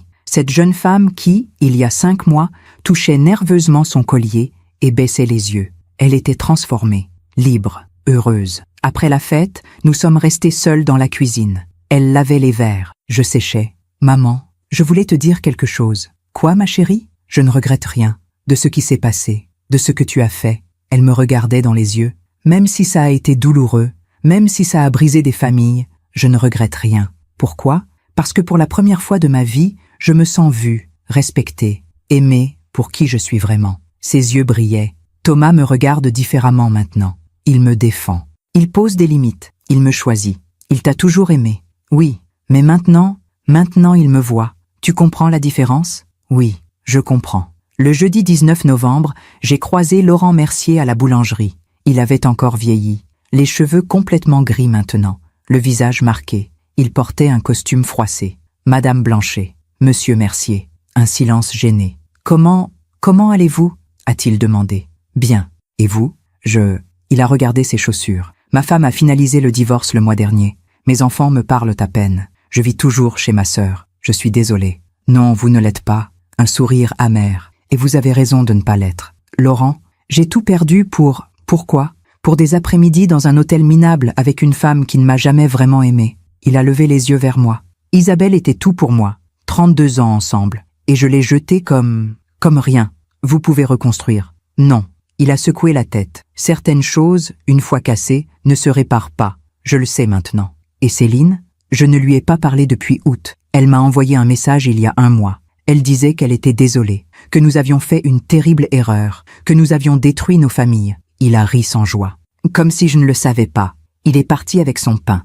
Un homme brisé. Un homme qui vivrait avec ses regrets pour toujours. Le dimanche 22 novembre, Pierre et Marie sont venus déjeuner chez moi. C'était la première fois que je rencontrais Marie. Elle était exactement comme Thomas l'avait décrite. Élégante, chaleureuse, les yeux pétillants d'intelligence et de bonté. Constance. Elle m'a embrassée comme si nous étions de vieilles amies. Pierre m'a tellement parlé de vous. Vraiment? Oui, il dit que vous êtes la femme la plus courageuse qu'il connaisse. Pierre rougissait. Marie, s'il te plaît. Quoi? C'est vrai? Elle a ri. Révéler la vérité comme vous l'avez fait, ça demande un courage immense. Nous avons déjeuné ensemble. Ils m'ont raconté leur voyage au Japon. Comment ils s'étaient rencontrés dans un temple à Kyoto. Comment ils avaient passé 3 semaines à voyager ensemble. Comment ils étaient tombés amoureux. À mon âge, on pense que c'est fini. Pierre tenait la main de Marie. Qu'on a eu sa chance et qu'il faut juste survivre au reste. Et puis la vie vous surprend. Marie lui souriait. Oui, la vie me surprend. Je les regardais. 2 personnes qui avaient connu la douleur, la perte, la trahison, et qui avaient trouvé, contre toute attente, une seconde chance. Le mercredi 25 novembre, Thomas m'a appelé. Constance, ma mère veut nous inviter à dîner, dans son nouvel appartement. Hélène, moi, et vous? Moi? Oui. Elle a spécifiquement demandé que vous soyez là. Hélène est d'accord? C'est elle qui a dit oui en premier. Il semblait surpris. Elle dit qu'elle veut voir si ma mère a vraiment changé. Et elle veut que vous soyez là comme témoin, comme protection. Quand? Samedi prochain, le 28, à 19h. Vous viendrez? J'ai hésité. Revoir Céline, dans son nouvel appartement, avec Hélène et Thomas. Oui, je viendrai. Le samedi 28 novembre, presque 6 mois après le déjeuner, nous sommes allés chez Céline. Son nouvel appartement était dans le 15e arrondissement. 3e étage, 2 pièces, simple, lumineux. Aucune ressemblance avec la grande maison de Neuilly. Quand elle a ouvert la porte, j'ai à peine reconnu la femme devant moi. Céline avait les cheveux courts maintenant, gris et blanc naturels, pas de teinture, presque pas de maquillage, un jean et un pull simple, des chaussures plates. Elle ressemblait à une femme normale, pas à la Céline parfaite et arrogante que j'avais connue. Bonsoir. Sa voix était douce. Merci d'être venue. Hélène se tenait à côté de Thomas. Son ventre était bien visible maintenant. 22 semaines de grossesse. Elle avait la main de Thomas serrée dans la sienne. Bonsoir Céline. Elle ne l'appelait plus belle maman, juste Céline. Nous sommes entrés. L'appartement était meublé simplement. Un canapé beige, une petite table, des étagères avec des livres. Aucun bibelot coûteux, aucune photo encadrée. Tout était sobre, humble. Je sais que ce n'est pas grand. Céline nous guidait vers le salon. Mais c'est suffisant. Pour moi seule. Nous nous sommes assis. Céline a servi du thé. Pas de champagne, pas de vin, juste du thé et de l'eau. J'ai préparé un poulet rôti, avec des légumes, rien de sophistiqué. Elle souriait nerveusement. J'espère que ça vous plaira. Le dîner a été surprenant. Céline ne parlait pas beaucoup. Elle écoutait, vraiment écoutait. Thomas racontait leur vie à Fontainebleau. Le jardin, la maison, ses nouveaux collègues. Céline hochait la tête. Ça a l'air merveilleux. Hélène parlait du bébé, des coups qu'elle sentait maintenant, de la chambre qu'il préparait. Céline souriait. Gabriel Pierre, c'est un beau nom. Papa était très touché. Thomas la regardait. Tu le sais? Il me l'a dit. Céline a baissé les yeux. Il m'a appelé la semaine dernière pour me dire qu'il emménageait avec Marie. Un silence. Comment tu te sens par rapport à ça? A demandé Thomas doucement. Content pour lui. Elle a levé les yeux. Des larmes brillaient. Vraiment, il mérite d'être heureux. Après tout ce que je lui ai fait subir, il mérite tout le bonheur du monde. Après le dîner, Céline a servi du thé. Elle s'est assise en face de nous. Elle a pris une grande inspiration. Je voulais vous dire quelque chose. Tous les trois, nous avons attendu. J'ai passé les 5 derniers mois à réfléchir. À tout. À qui j'étais. À ce que j'ai fait. À pourquoi je l'ai fait. Elle regardait ses mains. Ma thérapeute m'a aidé à comprendre. À comprendre quoi? A demandé Hélène. Que j'étais malheureuse depuis des années. Des décennies, peut-être. Céline a levé les yeux vers Hélène. Mais ce n'était pas une excuse pour te traiter comme je l'ai fait. Rien ne justifie ça. Hélène ne disait rien. Elle écoutait. Quand Thomas t'a amené la première fois, j'ai vu quelque chose que je n'avais jamais eu. Céline souriait tristement. Une relation simple, naturelle. Thomas t'aimait pour qui tu étais, pas pour ce que tu représentais, pas pour ton apparence, pas pour ton statut. Juste toi. Et ça te mettait en colère? Demanda Hélène. Oui. Céline a hoché la tête. Parce que Pierre ne m'avait jamais regardé comme ça. Ou peut-être qu'il l'avait fait, il y a longtemps, et que je ne l'avais pas remarqué. Je ne sais pas. Alors tu as décidé de me détruire? Non. Céline pleurait maintenant. Je ne voulais pas te détruire. Je voulais juste que tu ne sois pas parfaite, que tu aies des défauts, pour que je puisse me sentir moins inadéquate. Hélène a inspiré profondément. Tu m'as brisée, Céline. Pendant 6 ans. Je sais. Tu m'as fait croire que je n'étais pas assez bien. Je sais. Et ce jour-là, quand tu as versé le vin sur moi, la voix d'Hélène tremblait. Quand tu m'as appelée inutile, tu m'as humiliée devant tout le monde. Je sais. Céline sanglotait. Et je ne pourrai jamais effacer ça. Jamais. Un long silence est tombé. Puis Hélène a parlé. Je ne peux pas te pardonner. Pas encore. Peut-être jamais. Céline a hoché la tête. Je comprends. Mais Hélène a posé sa main sur son ventre. Je vais avoir un fils. Et je ne veux pas qu'il grandisse dans la haine. Je ne veux pas qu'il apprenne à détester. Hélène. Alors je te laisse une chance. Une seule. Hélène la regardait droit dans les yeux. Tu pourras voir Gabriel. De temps en temps. Pas souvent. Et avec des règles strictes. Quelles règles? Pas de critique. Jamais. Pas de jugement. Pas de remarques sur mon apparence. Mon poids. Mes choix de mère. Si tu franchis la ligne une seule fois, Hélène a marqué une pause. Une seule fois, c'est fini. Définitivement. Je comprends. Céline pleurait. Et je te promets que je serai la grand-mère que tu mérites, que Gabriel mérite. Nous sommes partis 1 heure plus tard. Dans la voiture, sur le chemin du retour, Hélène était silencieuse. Tu as été très courageuse, ai-je dit. Je ne sais pas si c'était du courage ou de la folie. C'était de la sagesse. Tu crois qu'elle va tenir sa promesse? Je ne sais pas. Mais tu as posé des limites claires. Et si elle les dépasse, tu partiras. Et tu ne reviendras pas. Hélène a hoché la tête. Oui. Je sais qui je suis maintenant, et je ne laisserai plus personne me briser. Je l'ai regardée, cette jeune femme forte, cette future maman, cette survivante. Je suis fière de toi, ma chérie. Merci, maman, pour tout, pour m'avoir sauvée. Au bout du compte, nous ne sommes que la somme de nos choix, les bons, les mauvais, ceux qui nous élèvent, ceux qui nous brisent. Mais parfois, si nous avons de la chance, nous avons une seconde chance, une occasion de faire mieux, d'être meilleur. Décembre est arrivé avec ses lumières de Noël et ses premières neiges. Paris s'habillait de blanc et d'or. Et dans cette ville qui renaissait chaque hiver, des vies se reconstruisaient doucement. Le jeudi 3 décembre, 6 mois, jour pour jour après le déjeuner qui avait tout changé, j'ai reçu une invitation de Pierre et Marie. Une carte élégante, simple. Nous avons le plaisir de vous inviter à célébrer notre emménagement officiel. Samedi 12 décembre à 18h, appartement de Marie, 47 rue de la Convention, Paris 15e. J'ai souri en lisant la carte. Pierre avait vraiment recommencé sa vie. Le lundi 7 décembre, Hélène est venue prendre le thé chez moi. Elle avait un ventre magnifique maintenant. 26 semaines de grossesse. Gabrielle bougeait beaucoup, me disait-elle. Elle posait souvent la main sur son ventre, souriante. « Comment te sens-tu, ma chérie ?»« Énorme. » Elle a ri, mais heureuse, tellement heureuse. Et Thomas, il est merveilleux. Il parle au bébé tous les soirs. Il lui lit des histoires, il lui chante des chansons. Ses yeux brillaient. Maman, je n'aurais jamais cru que c'était possible d'être aussi heureuse. Tu le mérites. Grâce à toi. Non, grâce à toi. Je lui ai pris la main. Tu as eu le courage de poser des limites, de choisir ton bonheur, de reconstruire. Elle a souri. Céline m'a envoyé un message hier. Ah oui? Elle demandait comment j'allais, si la grossesse se passait bien, si j'avais besoin de quelque chose. Hélène a marqué une pause. Elle ne donnait pas de conseils. Elle ne critiquait rien. Elle demandait juste. Comment as-tu répondu? J'ai dit que j'allais bien, que tout se passait bien, que je la remerciais de prendre des nouvelles. Elle me regardait. C'est bizarre, non? Après tout ce qu'elle m'a fait, de lui parler normalement? Tu es en train de guérir. C'est normal que ce soit bizarre. Je ne lui ai pas pardonné. Pas encore. Peut-être jamais. Mais elle a touché son ventre. Je ne veux pas que Gabriel grandisse dans la rancœur. Tu es une femme sage, Hélène. Le samedi 12 décembre, je suis allée à la pendaison de crémaillère de Pierre et Marie. L'appartement était chaleureux, lumineux, des tableaux au mur, des livres partout, des plantes vertes. Ça sentait le café et les biscuits maison. Il y avait une dizaine de personnes. Thomas et Hélène, le frère de Pierre, quelques amis de Marie, et, à ma grande surprise, Céline. Elle était dans un coin du salon, tenant un verre d'eau.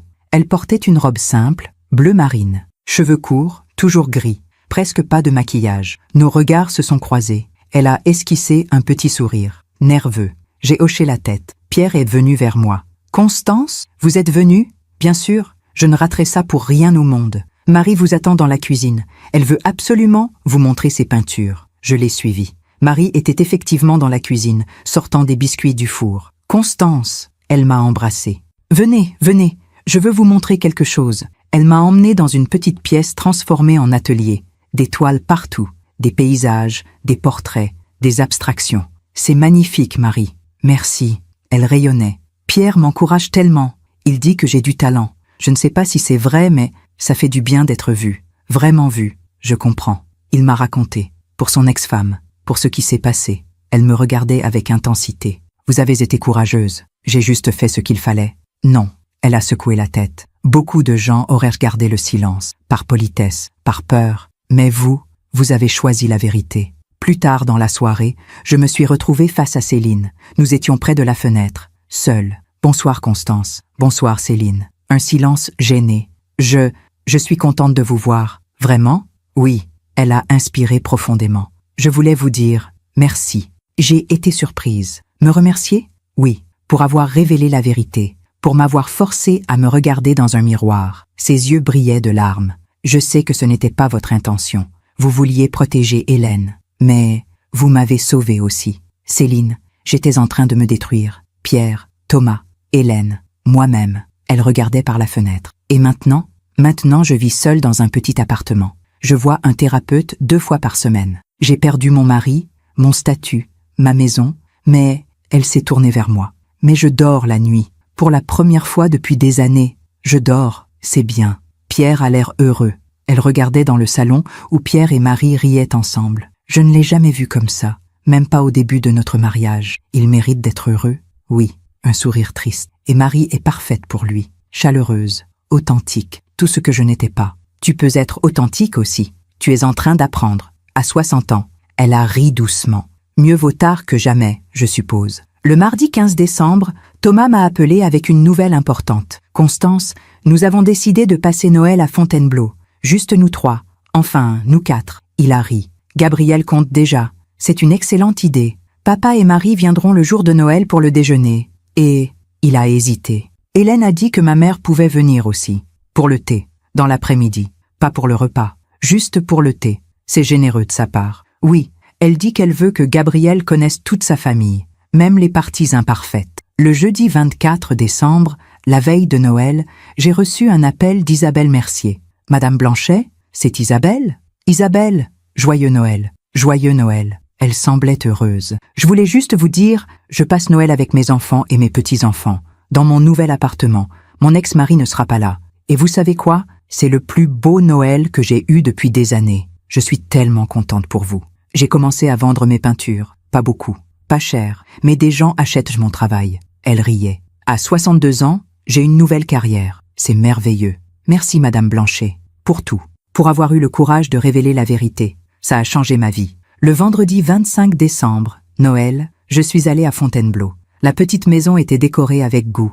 Un sapin dans le salon, des guirlandes, des bougies. Ça sentait la cannelle et les oranges. Hélène rayonnait. 28 semaines de grossesse. Gabriel bougeait tellement qu'on voyait son ventre se déformer. Il donne des coups de pied. Thomas posait sa main sur le ventre d'Hélène, émerveillé. « Tu le sens ?»« Oui. » Je posais ma main aussi. « Oh, oui, il est vigoureux. » Pierre et Marie sont arrivés à midi. Ils ont apporté des cadeaux. Des livres pour Gabriel, un mobile musical, des vêtements minuscules. Pour notre petit-fils. Pierre avait les larmes aux yeux. Notre premier petit-fils. Le déjeuner a été magnifique. Hélène avait cuisiné un rôti de bœuf, des légumes grillés, un gratin dauphinois. Pour le dessert, une bûche de Noël faite maison. Nous avons ri. Nous avons parlé. Nous avons célébré. À 15 heures, on a sonné à la porte. Céline. Elle portait un manteau gris, un foulard simple. Elle tenait un petit paquet. « Bonjour ?» Sa voix était douce. « Joyeux Noël. Joyeux Noël, Céline. » Hélène lui a ouvert. « Entre. » Céline est entrée. Elle a vu Pierre et Marie sur le canapé. Elle s'est figée une seconde. « Bonjour Pierre. Bonjour Marie. Bonjour Céline. » Pierre était courtois mais distant. Marie a souri chaleureusement. « Bonjour. Asseyez-vous. Nous allions prendre le thé. » Le moment aurait pu être affreux, gêné. Mais Marie, avec sa gentillesse naturelle, a rendu tout plus facile. Céline s'est assise. Elle a posé son paquet sur la table. C'est pour Gabriel, pour quand il naîtra. Hélène a ouvert le paquet. C'était un petit livre, Le Petit Prince. C'était le livre préféré de Thomas quand il était petit. Céline souriait tristement. Je lui lisais chaque soir. J'ai pensé que, peut-être, c'est un beau cadeau. Hélène regardait le livre. Merci. Le thé s'est passé calmement. Céline ne parlait pas beaucoup. Elle écoutait. Elle souriait quand Thomas racontait une anecdote. Elle demandait à Hélène comment elle se sentait. Elle félicitait Marie pour ses peintures. Elle était présente, mais discrète, respectueuse. À un moment, Hélène s'est levée pour aller aux toilettes. Céline l'a regardée partir. Elle est magnifique. Elle parlait à personne en particulier. Je ne l'ai jamais vraiment regardée avant, vraiment vue, mais elle est magnifique. Oui, Thomas regardait sa mère. Elle l'est. Et tu es heureux. Ce n'était pas une question. Oui, maman, je suis heureux. C'est tout ce qui compte. Céline est partie à 17 heures. Sur le pas de la porte, elle s'est tournée vers Hélène. Merci de m'avoir invitée. Je sais que ce n'était pas facile. Non. Hélène était honnête. Ça ne l'était pas. Je comprends. Et je te promets, je ne gaspillerai pas cette chance. Bien. Céline est partie dans la nuit froide de décembre. Je l'ai regardée s'éloigner. Une femme seule, mais une femme qui essayait. Le soir, après le départ de Pierre et Marie, nous sommes restés tous les trois dans le salon. Thomas avait allumé la cheminée. Hélène était allongée sur le canapé, la tête sur les genoux de son mari. Je lisais dans le fauteuil. « Maman ?» Hélène me regardait. « Oui, ma chérie. Tu crois que Céline a vraiment changé ? Je pense qu'elle essaie. C'est tout ce qu'on peut demander. Et si elle recommence ? Si elle redevient comme avant ? Alors tu partiras et tu ne reviendras pas. » Je l'ai regardée dans les yeux. « Tu es forte maintenant. Tu connais ta valeur. Personne ne pourra te la reprendre. » Elle a souri. « Grâce à toi. » « Non, grâce à toi. » Le mercredi 30 décembre, 5 jours avant la nouvelle année, j'ai reçu une dernière lettre de Pierre. « Chère Constance, dans quelques jours, une nouvelle année commencera. Et je réalise que cette année qui se termine a été la plus difficile et la plus libératrice de ma vie. Il y a 6 mois, ma vie s'est effondrée. Mon mariage, ma famille, tout ce que je pensais connaître. Mais aujourd'hui, à 69 ans, je recommence. Avec Marie, dans un petit appartement, avec des projets. Des rêves, de l'espoir. Thomas va devenir père, je vais devenir grand-père. Gabriel Pierre, mon petit-fils portera mon nom. Céline va mieux. Elle ne sera jamais la femme qu'elle aurait dû être, mais elle essaie d'être meilleure. C'est suffisant. Et tout ça a commencé avec votre courage, votre refus de rester silencieuse, votre amour pour votre fille. Merci Constance, pour tout. Votre ami, Pierre. J'ai plié la lettre doucement. 6 mois. 6 mois depuis ce déjeuner fatidique. 6 mois depuis que j'avais posé cette enveloppe Kraft sur la table. Avais-je bien fait ? La réponse était toujours la même. Oui. Le dimanche 3e janvier, le début de la nouvelle année, Hélène et Thomas sont venus déjeuner chez moi une dernière fois avant la naissance. Hélène avait 30 semaines maintenant. Gabriel naîtrait dans 10 semaines environ. Mi-mars. Maman. Hélène me tenait les mains.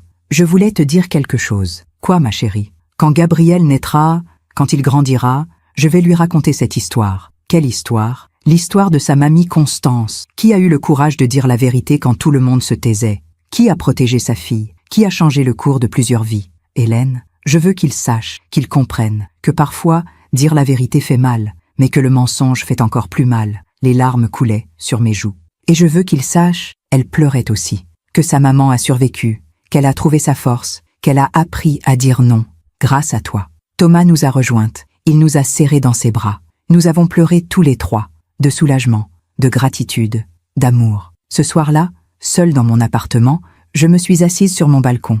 Paris scintillait sous les étoiles. La tour Eiffel brillait au loin. Je pensais à tout ce qui s'était passé. Pierre était heureux avec Marie. Thomas et Hélène construisaient leur famille. Isabelle avait trouvé sa liberté. Et Céline essayait de se racheter. Avais-je détruit une famille? Non, j'avais révélé une vérité. Et cette vérité avait permis à chacun de reconstruire, différemment, mieux. Si mon histoire aide ne serait-ce qu'une femme à ouvrir les yeux, alors tout cela aura eu un sens. Si une mère lit ces mots et trouve le courage de protéger sa fille, si une femme comprend qu'elle mérite le respect, si quelqu'un réalise que la vérité, même douloureuse, est toujours préférable au mensonge, alors oui, tout cela aura eu un sens. Merci de m'avoir écouté jusqu'au bout. Si cette histoire a touché votre cœur, abonnez-vous et activez la cloche pour entendre d'autres femmes qui ont transformé la douleur en sagesse. Chaque jour, une femme, une leçon de vie. Partagez cette histoire avec quelqu'un que vous aimez.